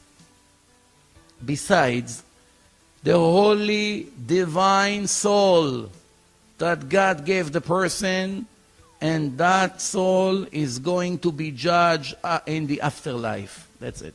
That's the advantage. You may say, what advantage? You better be a dog. Eat, not worry about the future, nothing. No. The dog doesn't have life of eternity full of pleasures. He lives here, he dies, finished. You have a ticket. You have to materialize the ticket to live life of eternity. You have to understand it's not simple. Every Jew that was born to a Jewish mother, he has a ticket. But in the back of the ticket, there are a list of conditions. What's the list of the conditions? You should do, you should not do, be careful, you should do. I remember once I had a ticket to a place, and I didn't read the instructions on the back of the ticket. So we went there, my wife and I, to the place, and it turns out that it was a very fancy place. It was a very fancy place. And we were dressed not fancy, like black tie, like we were supposed to. And the guy doesn't let us in. And I said, what do you mean? We have tickets. Pay tickets for the tickets. He said, I'm sorry, you didn't follow the instructions in the back. I can't let you in. He turned on his flashlight and showed us. No sneakers, no leather jacket, no this, no that. You have to come in this time, you have to come. A list of instructions, whatever it was. So what do we see? Just that you're born to the Jewish nation, doesn't give you nothing yet. You have to sweat for it. Adam la'amal yulad, a person was born to pass the test. Nobody will get you to life of eternity, only yourself. Your children can help you after, but you yourself, it's 100% in your hand. So the Torah says that you and your children would like to live is not talking about the temporary life here. It's talking about eternal life. As a matter of fact, the prophet Ezekiel repeats this concept with words that, if you listen to that, it gives us real goosebumps, you know. The prophet says that God swore in his name, and this is his words, I swear on my name, God says, that I'm not interested to kill the dead. Rather, I'm interested that he will return from his bad ways, that he should live. First question, how can you kill the dead person? I'm not interested to kill the dead. Rather, I want him to return. How the dead can return? He's dead already. What are we speaking about a divine language here? It's not a reporter from the newspaper that made a mistake. It's God. What does he say? I'm not interested to punish the wicked people with all these punishments that I listed in the Torah. I would prefer that they would listen and follow and pass their test, that I should reward them, not punish them.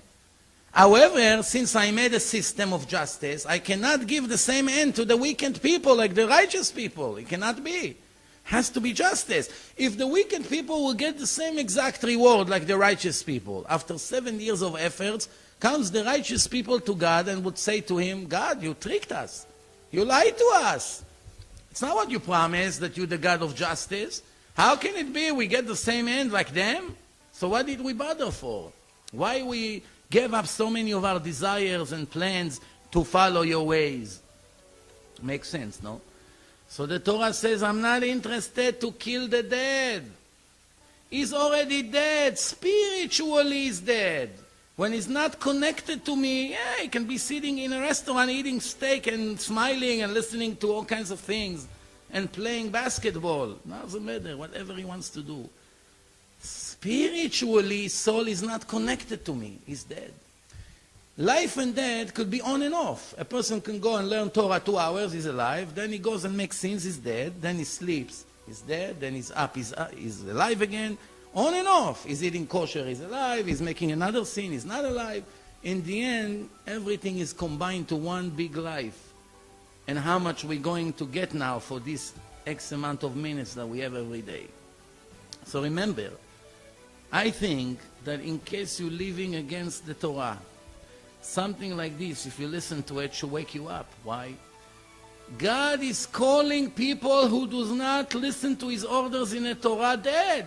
What can be a biggest embarrassment than this? I'm not interested to kill the dead. He's dead already. I want him to return, that he should live. What kind of life? Life of eternity. That's not what we think life here. Life here the monkeys also have, the dogs also have, with no problems. Their life is much easier. When they give birth, a minute later, the baby is running already. No changing diapers, no mortgage, no problems. So let's move on. The next thing it says, the Torah says, Ve'ata Israel, and now Israel, what is your God asking from you? Besides, to fear him and follow his laws. So we see the concept of fear. Love and fear, it's a combination. It cannot be only love, it cannot be only fear. It has to be balanced.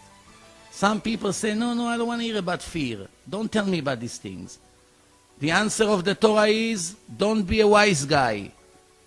Without fear, you cannot follow the right ways. Also, without love, it has to be a combination. It's like body and soul. The soul alone cannot make commandments here, cannot practice anything. The body alone without the soul is worthless. The value of the body in a laboratory, it's less than $2.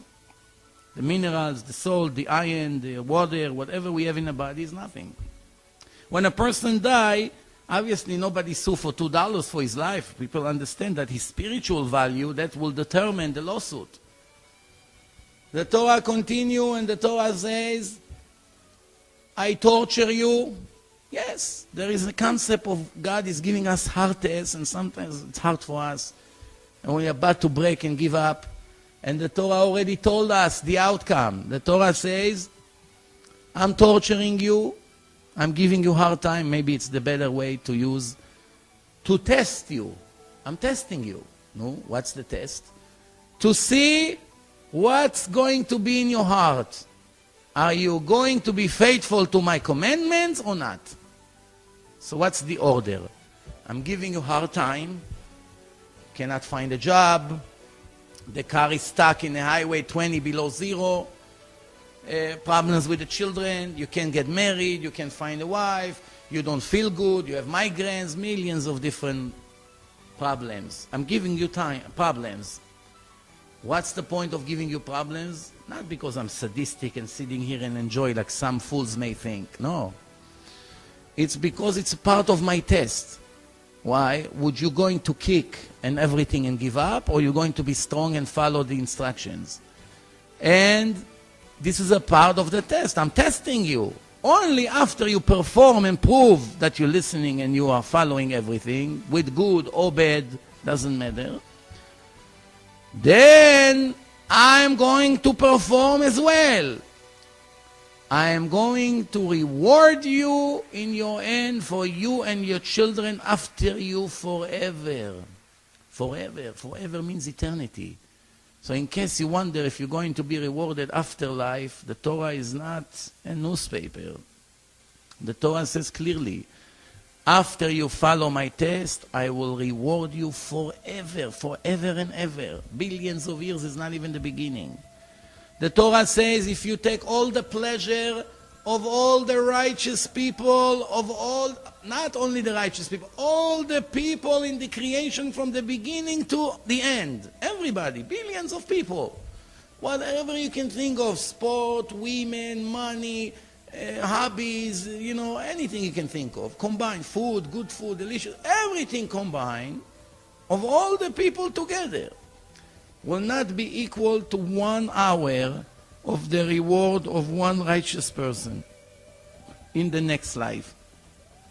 Will not be equal. Where does it say it? The Torah says, יפה שעה אחת של קורת רוח, 1 hour of pleasure in the next life, בעולם הבא, in the next life, is more than the entire life on this planet of everyone combined. From this entire world. Can you believe this? And what is going to be the reward? It's hard to know. Why? We have no way to know. We have no tools to understand. The Torah uses a very interesting example. The Torah says righteous people sit in the next world and sucking, enjoying from the greatness of God. It's a spiritual pleasure that there's no way to describe. In this life, when we have here and there some little spiritual pleasure, we feel so great. People are searching for spirituality everywhere. That's peanuts compared to that pleasure. If you read, if you learn Torah, you would know what I'm talking about. And God says, forever and ever. For what? For eating kosher, for keeping the Sabbath, for putting tefillin 5 minutes a day, for praying at least once a day, talking to me when you have a problem, raising your children to be Jewish and follow my ways, and few other things to do. And that's it. It's much easier today to be a Jew with all the technology. It's very easy. All these timers on the Sabbath and the hot rays and all these things. It makes our life a lot easier today. Plus, most of the commandments are not in effect now. It's not relevant now because we don't have the temple. Like 80% of the laws are not relevant to our generation. We're left with much, much limited obligation. And we still do not listen to God. It's hard to believe. And I always say it's not because we are evil or bad. Most of us is because of ignorance. We never read the Torah once in our life. How can we keep? The Torah says, "Ein am haaretz chasid." No ignorant can become righteous. It never happened and it will never happen, ever. As I continue, the Torah says, you should know in your heart the same way a father, he's strict with his son, This is how your God is strict with you. Out of love, not out of revenge or being sadistic, God forbid. Same way a father that loves his son sometimes give him a punishment, be in a room for an hour for what you just did or what you're about to do. It's because he loves him. He doesn't want to see the boy sitting in a room and crying. It's an educational punishment. It's to push you to the right direction, God says.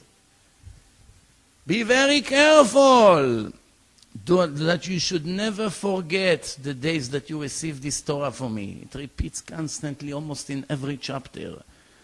Now come people and say, okay, Rabbi, I really want to be more observant and more religious. But you know, there's so much to do. And I have businesses, I open on a Sabbath, and you know, how I'm going to make a living, my business is not kosher, I'm a cheater, I'm stealing, I'm a salesman, I cheat my customers, I sell not kosher, I'm full of baloney. How exactly I'm going to be righteous? First of all, it's a process. Nobody became Moses overnight. And God knows it, and the Torah says, open me the size of the needle, and I'll open you the whole world. And the Torah says, I am supervising you, and I'm feeding you, and everything you have comes from me, so what do you worry? Trust me. Same thing when he gave them bread from heaven, he told them, do not keep for tomorrow. Eat today everything I gave you, tomorrow I'll still take care of you. Some of them did not believe God. They saved, they put in a jars away for tomorrow. What happened, the Torah says? It all became full of worms. Why? As a punishment. Today, when God is hiding himself in a creation, it's much harder for us to see supervision. But if you really learn and watch and pay attention, you have to be blind not to see.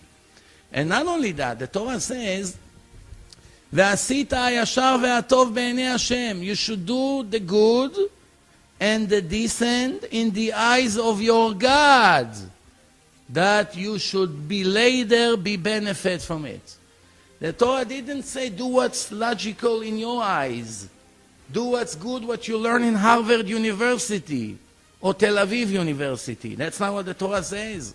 The Torah says, do what's good and decent in my eyes. Not what the newspaper teach you every day. What I said, that I will reward you, I will benefit you for what you're doing. למען ייטב לך, for your own good. You're not doing me a favor, God says, for keeping the laws. You're actually helping yourself, not for me. I'm complete with or without you. I was here before you, I'll be after you. I set the rules with a test for you. You follow, you win. You don't, you pay a big price. It will be a very heavy price to pay. Same thing, the reward is huge. Sometimes the punishment is huge. So the Torah say, why are you worried that you're not going to be able to make a living if you're not going to be a crook? Wrong. Let's read. I'm giving you cities full of greatness that you did not build. Houses full of wealth and full of goods that you did not fulfill. Wells that are digged, but you did not dig them. Vineyards, olives that you did not plant. You should eat, enjoy, and be full. But be careful not to be ungrateful and forget the God that took you out of Egypt. I released you from slavery to freedom to make you my children. Because your God is a strict God. He may get angry at what you do, and God forbid, we see it all the time, will destroy you from the face of the earth. Do not test your God as you did in the desert. Do not test God. He's not your friend from high school. You want to win? Just listen. Sometimes you don't understand. No big deal. Who's to say that you have to understand everything? When you go to the doctor and you say you need a surgery, you're going to sit now 7 years to learn in medical school until you understand the logic of what the doctor is telling you? No. You say, yes, sir, yes, doctor. I trust your judgment. You're 20 years of doctors. You learn, you know. I do not know about medicine. I trust your judgment. Same thing with the computer, with accounting, with lawyers. Same thing. Who's to say that you have to know everything in every different field? No. And the Torah continue. Be careful that you won't be fooled and you build yourself beautiful houses and your sheep and cows will multiply and gold and silver you'll have plenty and you become a proud person and in the end you'll forget your God.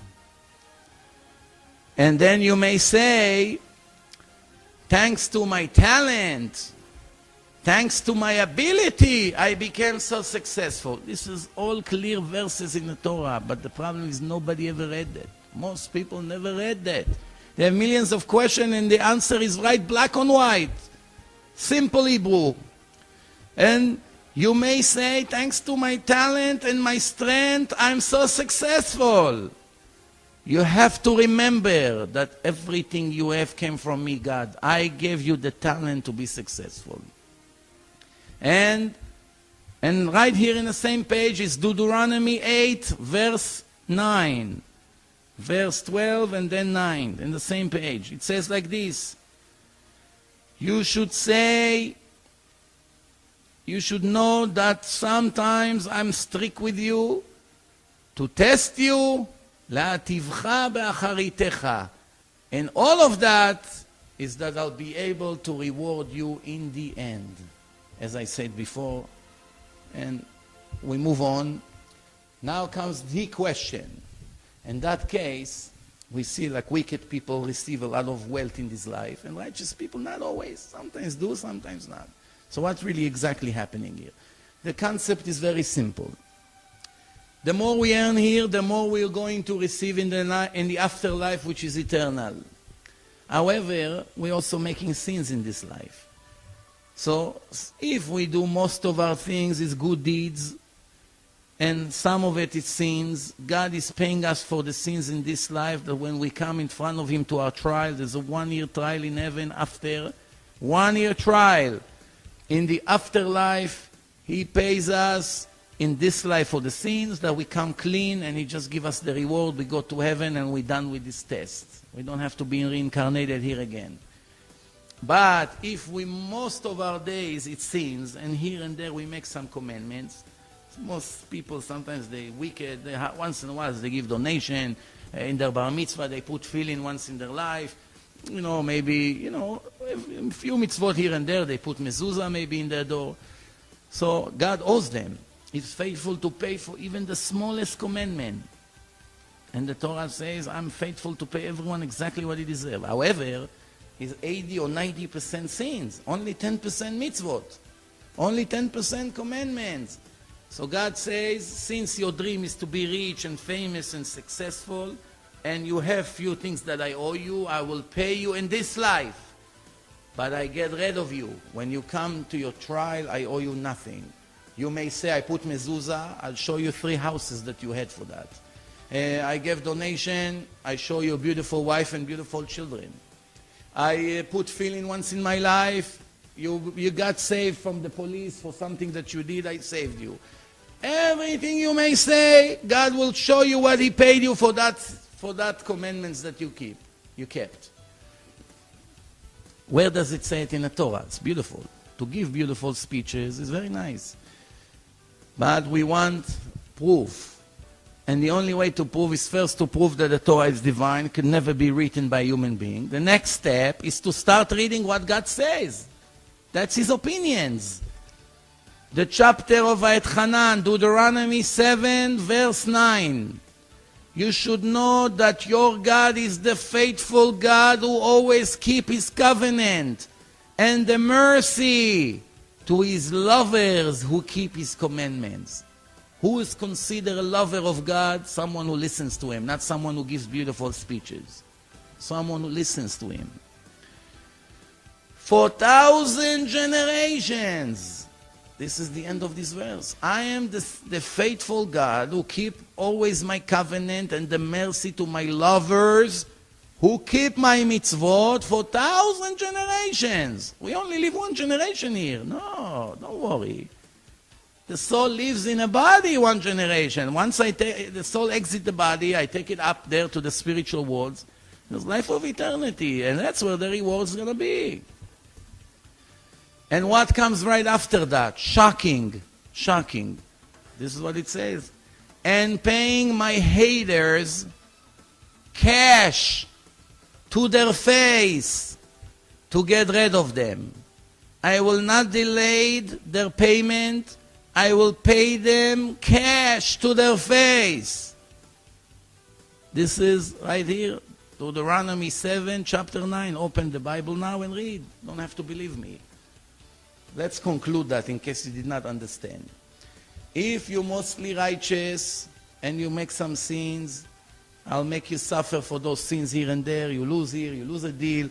Sometimes you lost your house. Sometimes it was hard with the children, hard with work, traffic, problems, some sicknesses.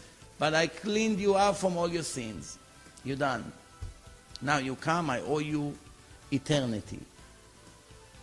But if you mainly 90% sins, or 95 or 99%, you do some good things in your life, I collect everything and I paid you for that in this life. But remember, the reward was 10, 20, 30 or 40 years and that's it. It's a blink of the eye before you realize it will be over all this illusion. But when you come there, 1 year trial. In the trial, the Torah says you're going to see your entire life. From the minute you crawl on a rug as a baby until the moment you died.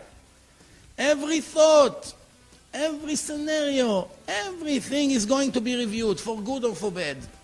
And then there's a verdict with a reward or punishment. Depends what you deserve. Once you come there, you may complain. I did this, I did that. I'm going to show you that I paid you for everything. But you have no share to the world to come. You lost it. God forbid. Sometimes it's so painful in the heart to see for such stupid things. People are going to lose so much. And it all is a result of ignorance. Not evilness, no. Ignorance. That's our job. Everyone who can educate the Jews to wake up from their dream, from the world of illusion, it's an obligation. It's not a choice anymore. It's like standing on a road and think somebody is about to die. Wouldn't you jump to pull him, to save him from a car hitting him? The Torah continues. I am the faithful God who does not receive a bribe and give everyone exactly what he deserves. Do not move from the way that I order you. If you're going to listen to me, I am going to fight for you against your enemies. Why don't you believe it what I promise? Deuteronomy 1, verse 29 to 32. And another page. Since I made you a holy nation, no racism, no discrimination. Do not get the wrong impression. I made you special from all the other nations. I gave you a new mission in life until the acceptance of the Torah in Mount Sinai. You had only 7 laws to keep like the rest of the Gentiles. Now I made a covenant, an eternal covenant with you, which I promised Abraham, Isaac, and Jacob that I will benefit their children after them, not because you're righteous, because of your fathers. You got lucky that I owed your fathers this, for them being faithful and righteous to me, and I promised them that I will never leave their children after. Never. Like the Christian thought that maybe God gave up on the Jews and gave somebody else the mission. No. It's clearly inside the Torah that God promised, I will never replace to Jacob. I will never replace your descendants with any other nation. So I don't know what got into their mind.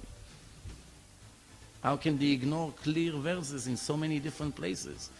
But besides that, because of that, the Torah says, I do not allow you to marry any other people besides the Jewish nation.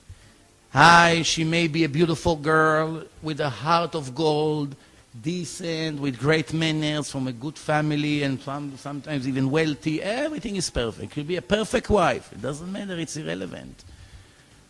It's not my choice. Whether she's good or not, it doesn't matter. I'm not allowed.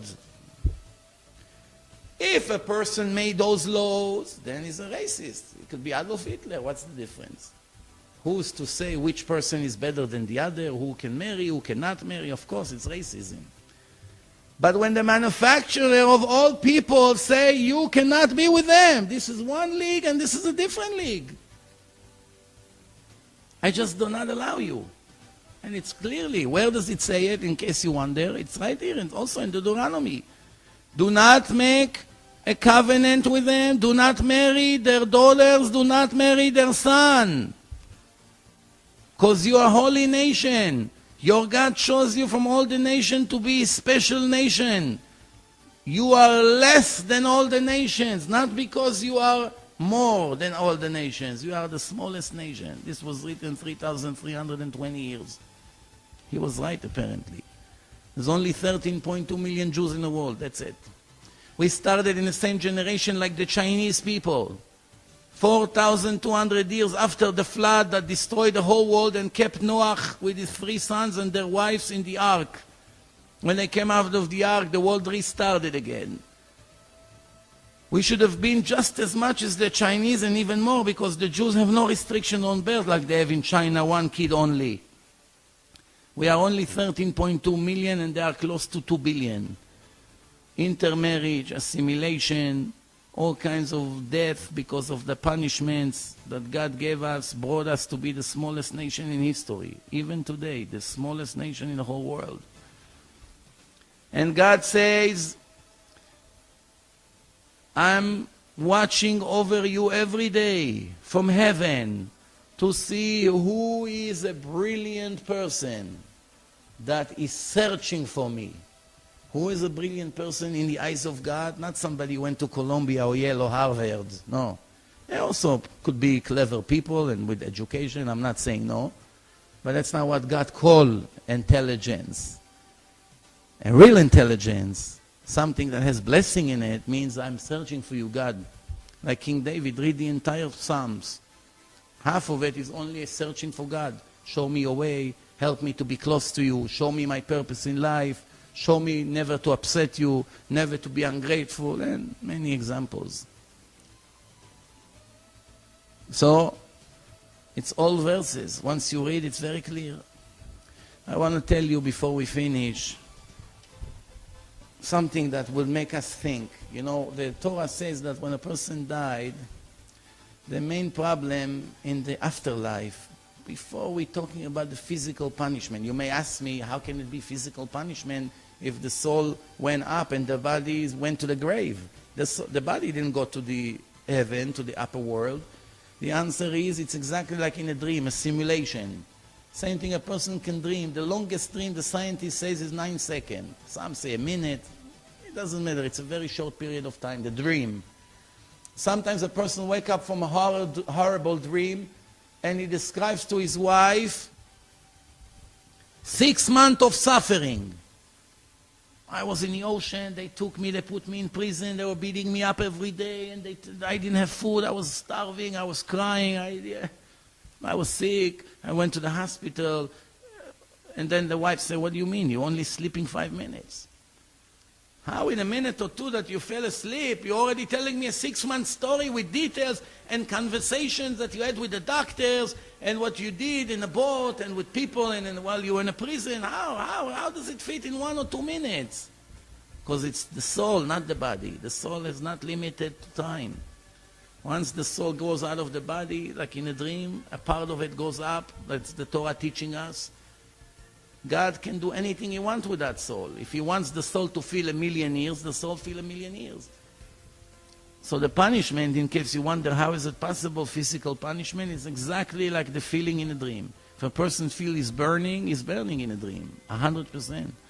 He feels it actual. It takes hours, Then later when he comes back to reality, he finds out that it was all a dream, but in the middle of the dream, it was 100% suffering. So there's no question, how can it be physical punishments? It's 100%. Like the F-16 pilots, they go into a special assimilation. When they comes out, they sweat, their face is red, they can hardly hold the helmet. Why? They're only sitting in an electronic device there and move like this, and it wasn't really a plane. It's 100%. You should see how they come out. It's called assimilation.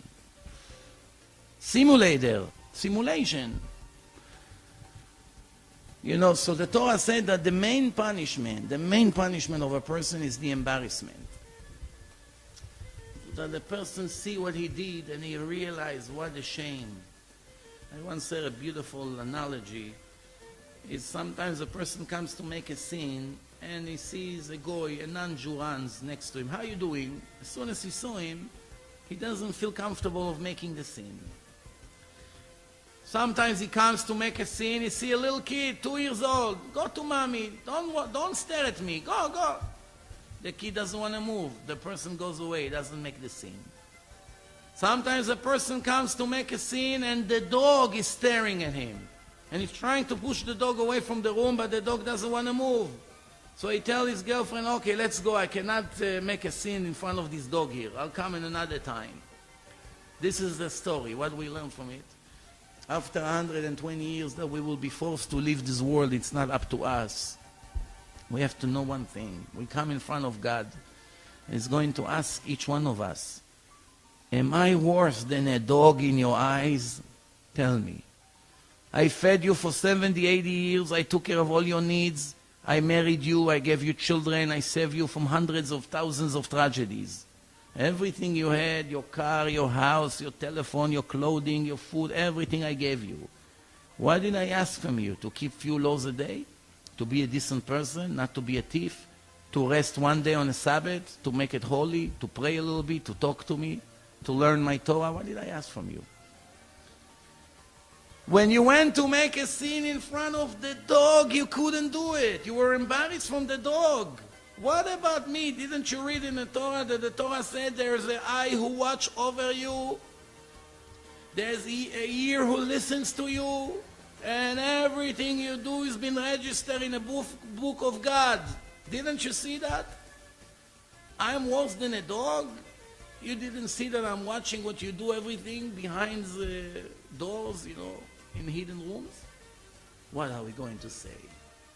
Where are we going to hide from the embarrassment? It's horrible. The shame, you can see in this life that is the worst punishment. A person will give any physical pain in order for him to save 1 minute of embarrassment.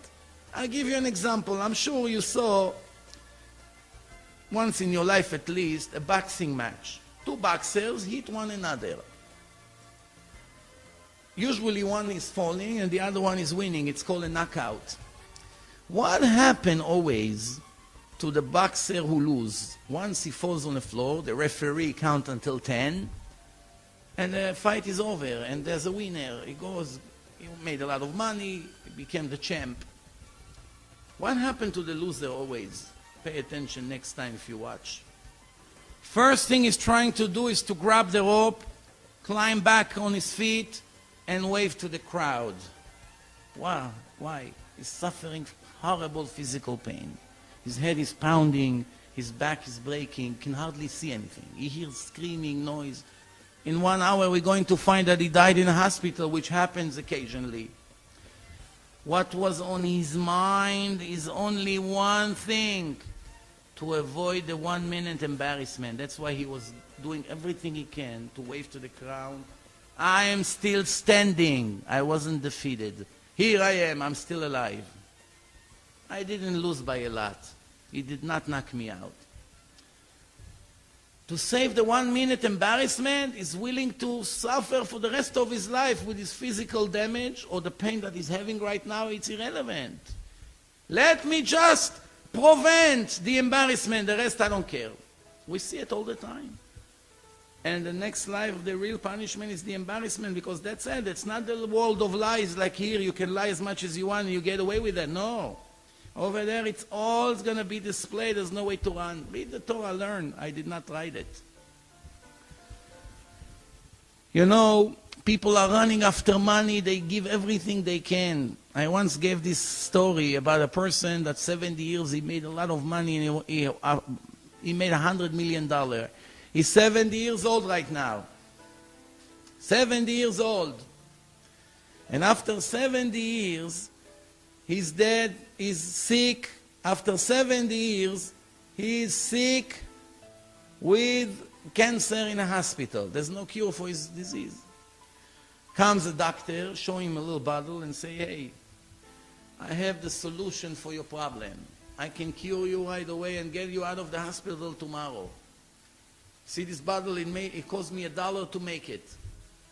But I will charge you $99 million for that. I will leave you $1 million to live, don't worry. I won't make you starve. I'm a nice guy. I check your financials, and I will sell you this cure for $99 million. Nobody knows about it. I only have it. That's why, if you want it, buy it from me. The answer is, of course he would buy it. Nobody wants to die. When people, before they die, they beg for their life. I saw it many times in hospitals, how people die, how they beg, they have tears. They don't want to die. They give everything they have. So the question is, a person went to work when he was 20 years old. 50 years he worked, conventions, trip, running, flying, courts, fighting with the partners, working for 6 in the morning, coming back late at night, meetings, giving up life with his wife and children, neglect his private life, running so much effort and stress, IRS, problem, all kinds of things. Finally he saved $100 million. Now when he's sick, he's willing to give almost everything to buy maybe another day of life. Nobody promised him how long he's going to live. He's going to get cured tomorrow and get out of the hospital. Maybe tomorrow he'll die out of sickness, out of being old. Or maybe he's going to get another sickness. After all, he's not a young guy, he's 70. The question that I ask, why, when now we have 3 days, we don't take advantage of them? Why? Every day now could be worth $100 million for us, because one day we're going to need these days. It will be too late. Now we have the days, especially the young ones. Everything is in front of you all your life. Take advantage on it. Take advantage. But people don't take advantage. You should know one choice can affect your entire life. It works exactly like the GPS that we have in our cars. Once you miss one exit, the GPS told you get off this direction. It recalculates and everything in your future change. The highways change, the exits change, going in different places. It could be more traffic, it could be a lot harder. Yes, of course. You are 20 years old, you have a choice. You have a beautiful young girl, but no fear from God. She's not righteous. She's 20, you want to marry her, and you have a girl that is not so beautiful, but very righteous. You chose the beauty, you ignore the righteousness, you chose the beauty, your life will never be the same. With the righteous girl, you could have become a great rabbi and have yeshiva and have students and teach Torah, and your children are great, and eventually, the most important thing, you materialize your ticket for life of eternity. With the other girl, you're lucky if you even get there, in the lowest level. So you see the one choice affecting your eternity. Not only you, your children, it's a chain reaction. You know, there's an amazing story that we should learn a lot from it. When in the Holocaust, when the Americans and the Russians liberates the camps, one American Jewish soldier, his name was Winiger. He was going in a forest and he saw a 12-year-old Jewish boy running, very skinny, poor kid, hardly has clothes on him. He runs in the forest. The soldier runs after him with a gun, and he saw that the boy is digging under a tree and he's taking out a menorah, a Hanukkah menorah, a silver one. He was afraid maybe he's pulling out a gun or something to shoot at him, so he was nervous. Once he saw that it's only a menorah, the soldier called him and said, "Don't worry, I'm not going to hurt you. I'm also a Jew. I'm a Jew from America, from New York. I'm a soldier." So once the boy felt comfortable with him, the boy started to cry. "I lost my father, and I don't know what happened to my mother. They took her away, and probably she's also dead. I'm alone here. I don't have nowhere to go. I don't know what to do. This is the only thing I have left for my family, this menorah. It's been going on in our family for 200 years, from generation to generation. I was able to hide it here before they took it." So the American soldier felt so bad for this boy. It's a true story. It happens here, right after the Holocaust. He said, "Don't worry, I'll take you with me to New York. I'll adopt you. I'll try to help you as much as I can." He took him with him to New York. He brought this menorah with him. That's all he has in his life. That's it, one silver menorah, antique, from 200 years ago. Once he lived by his house here in New York, one day, these Winiger friends worked for the Museum of Art in New York. He came to pay a visit. As soon as he saw that menorah, he realized right away it's a treasure. And he asked him, where did you get this silver menorah? It's a very famous antique thing. He told him it belongs to this boy. He turned to the boy and said, I'm giving you a check, $50,000 for this menorah. You know, this is 60 years ago. It's like $2 million today, if you calculate. For this menorah, to sell it to the museum. A very big test. 12 and a half years old. Has nothing in his life, no parents, no family, not a penny. Hardly, he doesn't even speak English. He just came to America. Opportunity to become a millionaire overnight. What's the big deal? He sells the menorah. No, he says, this is as an honor to my father and mother's memory. I give up the money. He doesn't want to sell. The guy cannot believe. Bargains with him, maybe give him more. He doesn't want the boy to hear. Don't continue, I'm not selling it. Okay, the guy got disappointed and left. Few days later, Hanukkah came. Few weeks later, Hanukkah came. In the middle of Hanukkah, the boy is very excited. They put the menorah by the window. He puts oil. He's making the bracha and praying to God. This is reminding him of his parents. In the second or the third days of Hanukkah, somebody knocks on the door. Winiger opened the door, yes. I'm sorry, I can't help it. I was passing by and I saw this beautiful menorah you have by the window and it reminds me Germany. Can I take a look at that if you don't mind? A Jewish woman, European accent.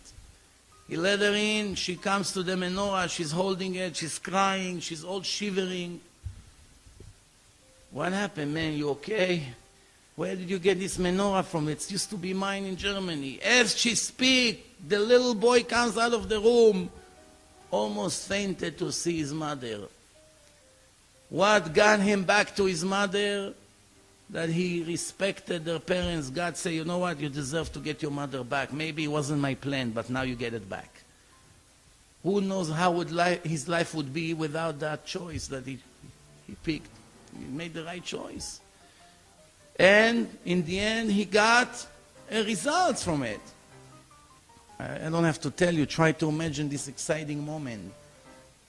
In a world with billions of people, where will he find his mother? After Germany, he was sure she's dead. He wouldn't even look for her. And all of a sudden, he comes to New York, he puts this menorah by the window, the mother passed by, supervision of God to seize and get her child back. There are many stories, there are books like this about amazing stories like this that we can learn a lot from this. You know, there's Rabbi Silver from Cincinnati. You see, one Shabbat, somebody comes to his synagogue on Sabbath and puts a yarmulke on his head. He's not religious. He knows how to pray. He knows everything. He even speaks Yiddish, but he's not religious. So the rabbi comes to him and says, how can it be? You know all the laws, but you're not keeping anything? He said, no, I'm done with God. Forget it. I don't want to hear. So the rabbi told him, why you speak like this? What's the problem? He said, if you would see what I saw in the Holocaust, Rabbi, you also wouldn't be religious. We hear it. The rabbi said, what did you hear? What did you see? He said, you see, we were standing 17 hours. The Nazis would make us stand 17 hours from morning to night when they didn't have what to do with us. We were very skinny. We had one piece of bread. We're standing like this. And some of us are fainting, they shoot. You move a little bit, they shoot. You're not allowed to look. Horrible days. One time my friend behind me say, Fischel, it's 5 minutes before sunset. Soon it's going to get dark. So I say to him, what do I care now? It's getting dark. So we didn't put the feeling all day. In 5 minutes we won't be able to do it. This is the level that we were at. I was very religious, he says. He said, but I tell you why I left everything. We had one guy in a camp that had one pair of tefillin. Nobody were able to smuggle a pear. Only that guy was able to get it. And he found that he's the only one who has. And he made a business out of it. You have to give him something, a potato, a piece of bread, a cigarette, something. If not, he doesn't let you put the tefillin. 5 in the morning when it's freezing, we're getting up, going out, risking our life every morning to put the tefillin on. You understand what we're talking here about? If the Nazis guard come and see us, he shoots all of us, he kills us. Life risk. Well, we didn't give up. So there was the line, people standing on line to put. Everybody gives him something and he let him put. One old person came and said, I'm sorry, I gave you everything I had. I don't have what to give you anymore. Please, let me put. Please, don't make me lose it. All my life I didn't waste a day. I didn't lose a day. The guy told him, I'm very sorry, it's strictly business. No payment, no tefillin. I was standing there watching this. At that moment I got so angry. And I say, you know what? If religion is all about business, I'm done with this. I don't want anything to do with this. That's his words to Rabbi Silver on that Sabbath there. Rabbi Silver told him, your ears should listen to your foolish mouth. Hundreds of Jews gave the last thing they had in their life in this world. Piece of bread, potatoes, cigarettes, sweater, whatever they had, they gave to put tefillin, not to miss the day. Hundreds of righteous Jews were standing over there not to miss one commandment. You did not learn anything from them. Finally, one wicked Jew, you learn everything from him? Who are you telling stories? It's all excuses. Guess what happened from this moment? The guy opened up his eyes and started to cry.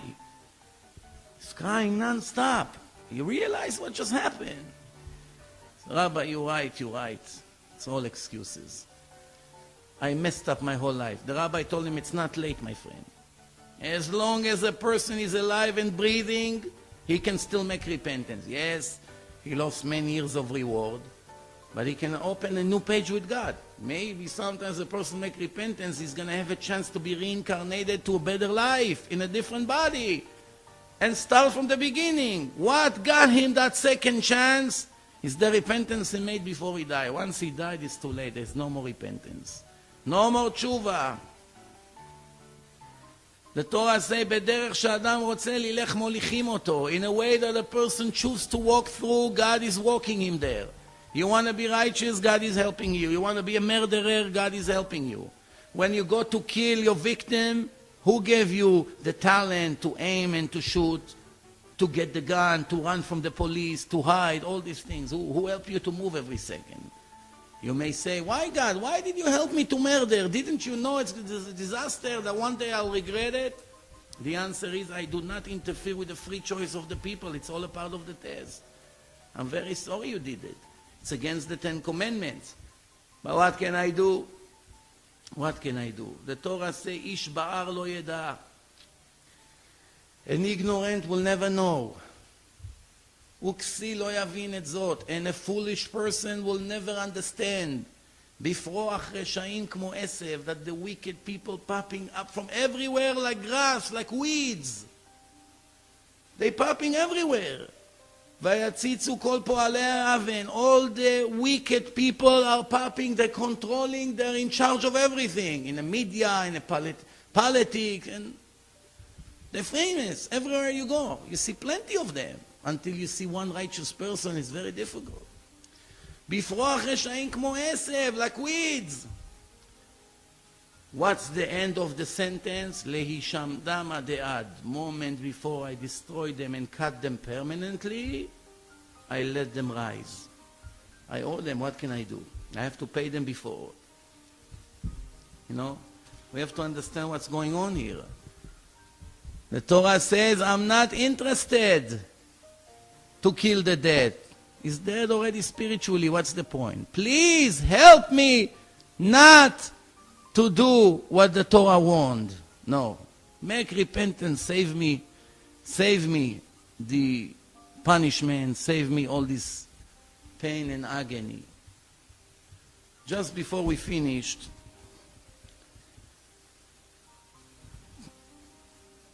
you know, people would not behave the way they are if they see the immediate reward. But then it wouldn't be a test.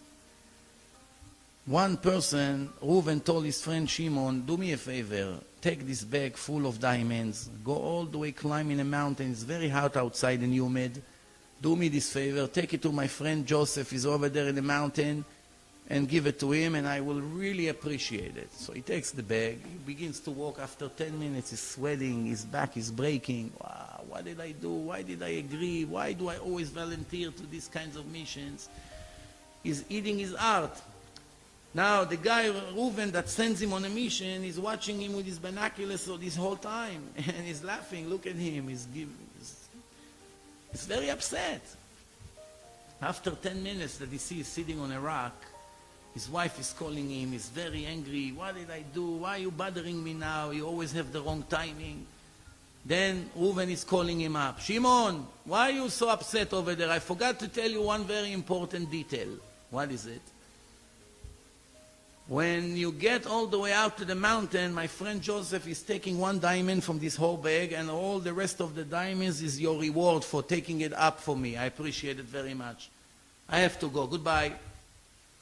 What would happen now to this guy Shimon that was sitting, cursing, upset on the floor and wants to kill himself from disappointment?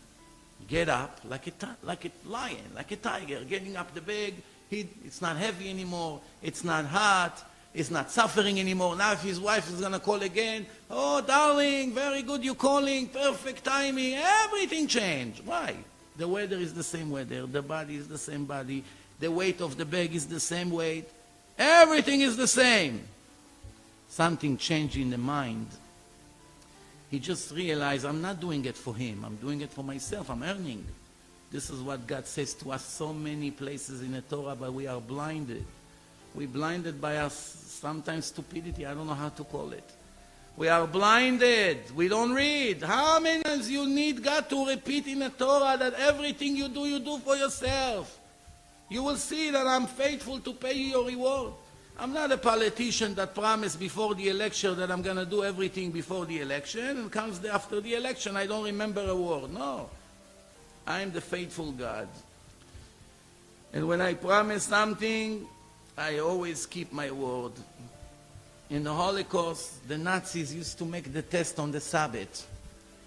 The Torah say, and the nation of Israel observed the Sabbath to make the Sabbath an eternal covenant. Between me and the nation of Israel, it's a sign for eternity that I am God, created the world in 6 days, and in 7 days I rested. You should not violate the rules of my Sabbath. It's an eternal covenant. And a Jew that will do that, God forbid, if they would only know what they're bringing on themselves, they'll never dare to do it. And if a Jew would only know, ignorance is very, very painful price. The Torah say, someone who cut himself out of my Torah by not keeping my Sabbath, actually cut himself out of Judaism. Why? That's the foundation of all Judaism, the Sabbath. This is the eternal covenant. It's a special day for me. It's a holiday. It's a rest from this world and going to the spiritual world. And God says, and that soul is been cut. God forbid, I'm scared even to say it. Is been cut out of my nation permanently. Read, it's inside the Torah 12 times, more than anything else, besides loving the converts. Almost everything else, 12 different times it repeats. Do not dare to violate the Sabbath. If person review the 10 commandments, is go from the most important to the least important. The first one, I am the God that took you out of Egypt. The second one, you should not have any other God. The third one, do not swear and lie in the name of God. All three ones, it's really one, because it's all about, you should know there's one God, respect him, don't use his name for making sins. Okay. What comes right after?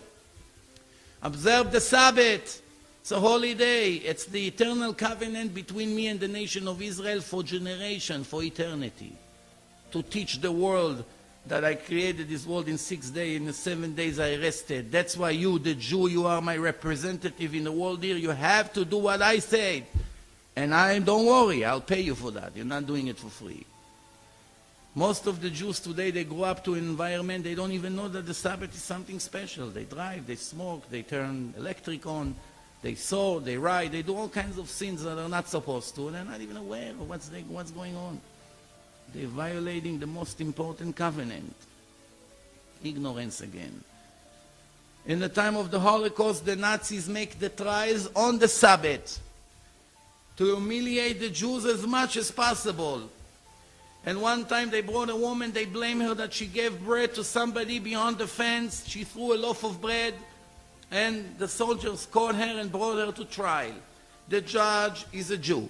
The capos, the police are Jews. The person who writes the protocol is a Jew. And the defendant is also a Jew. Everyone is a Jew. The audience is German Nazi soldiers. It's a show for them. They bring the woman on a Sabbath. They ask the judge, the Jewish judge, ask her, ma'am, are you the one who threw the bread? You know, it's against the law here in this camp. Did you throw the bread? She doesn't answer. He asks 3-4 times. She doesn't answer. The Nazi tells the judge one last chance. If she doesn't answer, execution. She doesn't answer. Her son screaming from the audience, Mom, it wasn't you. You were with us. We all of us are witnesses. She doesn't answer. The poor judge, what can he do? It's a death sentence. They take her out. As she walks out, her son comes to hold her hand. Mommy, why are you committing suicide? The Torah says a person has to do everything to survive, not to give up life. Why are you doing it? Why you didn't speak? It wasn't you. She looked at her son and say, you fool! If I would answer, the Jew that writes the protocol would have to write on the Sabbath. Don't you know it's against the laws of God? It's a holy day. Why should I make him execute himself by making a sin to save my own life? She made a very big mistake in the law, because the Torah says that if a person has a life risk, then the law is postponed. It's been put on hold until the life risk is over. She didn't know that part. But how much she was willing to give for one violation, not to do it. One sin not to make. And nobody puts a gun to our head. We choose to make all these sins out of ignorance, sometimes out of foolishness. If we only knew how much we lose for the little that we gain by going to the mall or to the beach for an hour or two, that we watch something on the Sabbath on television or do certain things that we like to do, how much we are losing, we will never forgive ourselves. And time is up. We basically conclude. There's a lot more to say. If you are interested in more information, please go into my website, divineinformation.com, and you have many hundreds of lectures over there. And just before I finish, I'll tell you the last story to keep you with a great memory from this lecture. There was one guy, Maurice Schechter. He's a secular Jew from London. He's sitting with Goldstein in a plane, one observant Jew, religious. They sit together on a plane, and the religious Jew is trying to convince him to put tefillin. He said, no, leave me alone. I'm a survivor from the Holocaust. I'm not interested. I'm done with him. I'm done. As they arrive to Israel, the religious Jew said, wow, I didn't even get his telephone number. We've been talking for 10 hours, and I didn't get to be in touch with him. Maybe I will inspire him. So he's eating his heart. What can he do? It was the time of Rosh Hashanah and Yom Kippur. The religious guy is going to King David Hotel in Jerusalem for the 10 days of the month of Tishrei, between Rosh Hashanah and Kippur. He has a special chazan. They brought an Ashkenazi cantor that has supposedly the greatest voice, one of the best in the world. And the wealthy people go, it's a very expensive hotel, but they go to spend 2 weeks over there every year. And every year they bring a good chazan. So this year they brought a new cantor, and he's going to sing. And this Maurice, whatever he does in Israel, he does. In the middle of the prayer on Yom Kippur, they have a break for 1 hour. Goldstein is going on the street, he's walking, you know, breathing some fresh air. Guess who he sees? Maurice Schechter is sitting on a bench eating a sandwich on Yom Kippur that the Torah said that you have to fast. In the street! That was very rare in those days, that somebody would dare to sit in the street and eat a sandwich in Yom Kippur on the street in public. He's eating the sandwich, he's looking at him, and he's saying, Maurice, I can't believe I found you. I didn't stop thinking about you. You eating a sandwich on Yom Kippur on the street? He said, I told you I'm done with him. I'm not a hypocrite. I do whatever I want, yes. He said, okay, Maurice, let's not get into it. But one thing I want you to do, please. You told me about your son, Moshe. You told me about him that, you know, he died, the Nazis killed him, and since then you finished with religion and everything. Your son's name was Pinchas. You told me about your son, Pinchas, that the Nazis killed. Now, inside the shul, they make a special prayer for the souls of all the deceased people. I want you to come 10 minutes and give the cantor his name to make a special prayer for your son. You done with him, but you didn't done with your son. He's thinking, hesitating. He say, okay, I'll come. He throw the sandwich away. He comes in the middle of Yom Kippur inside King David Hotel. He goes inside and he comes to this cantor. He says to him, can you make a special prayer for my son? So what's your son's name? He say, Pinchas. Pinchas ben Moshe. Maurice is Moshe in Hebrew. So he say, Pinchas ben Moshe. So the counter say, Pinchas ben Moshe what? What's the last name? He say, Schechter. The cantor scream, Dad! Father! 35 years I'm looking for you. I can't believe you came all the way to me in the middle of Yom Kippur. Guess at the shock that everybody had over there. Hugs, crying. For 1 hour, everyone in that shul was crying in the middle of Yom Kippur. For sure, everybody that day made repentance.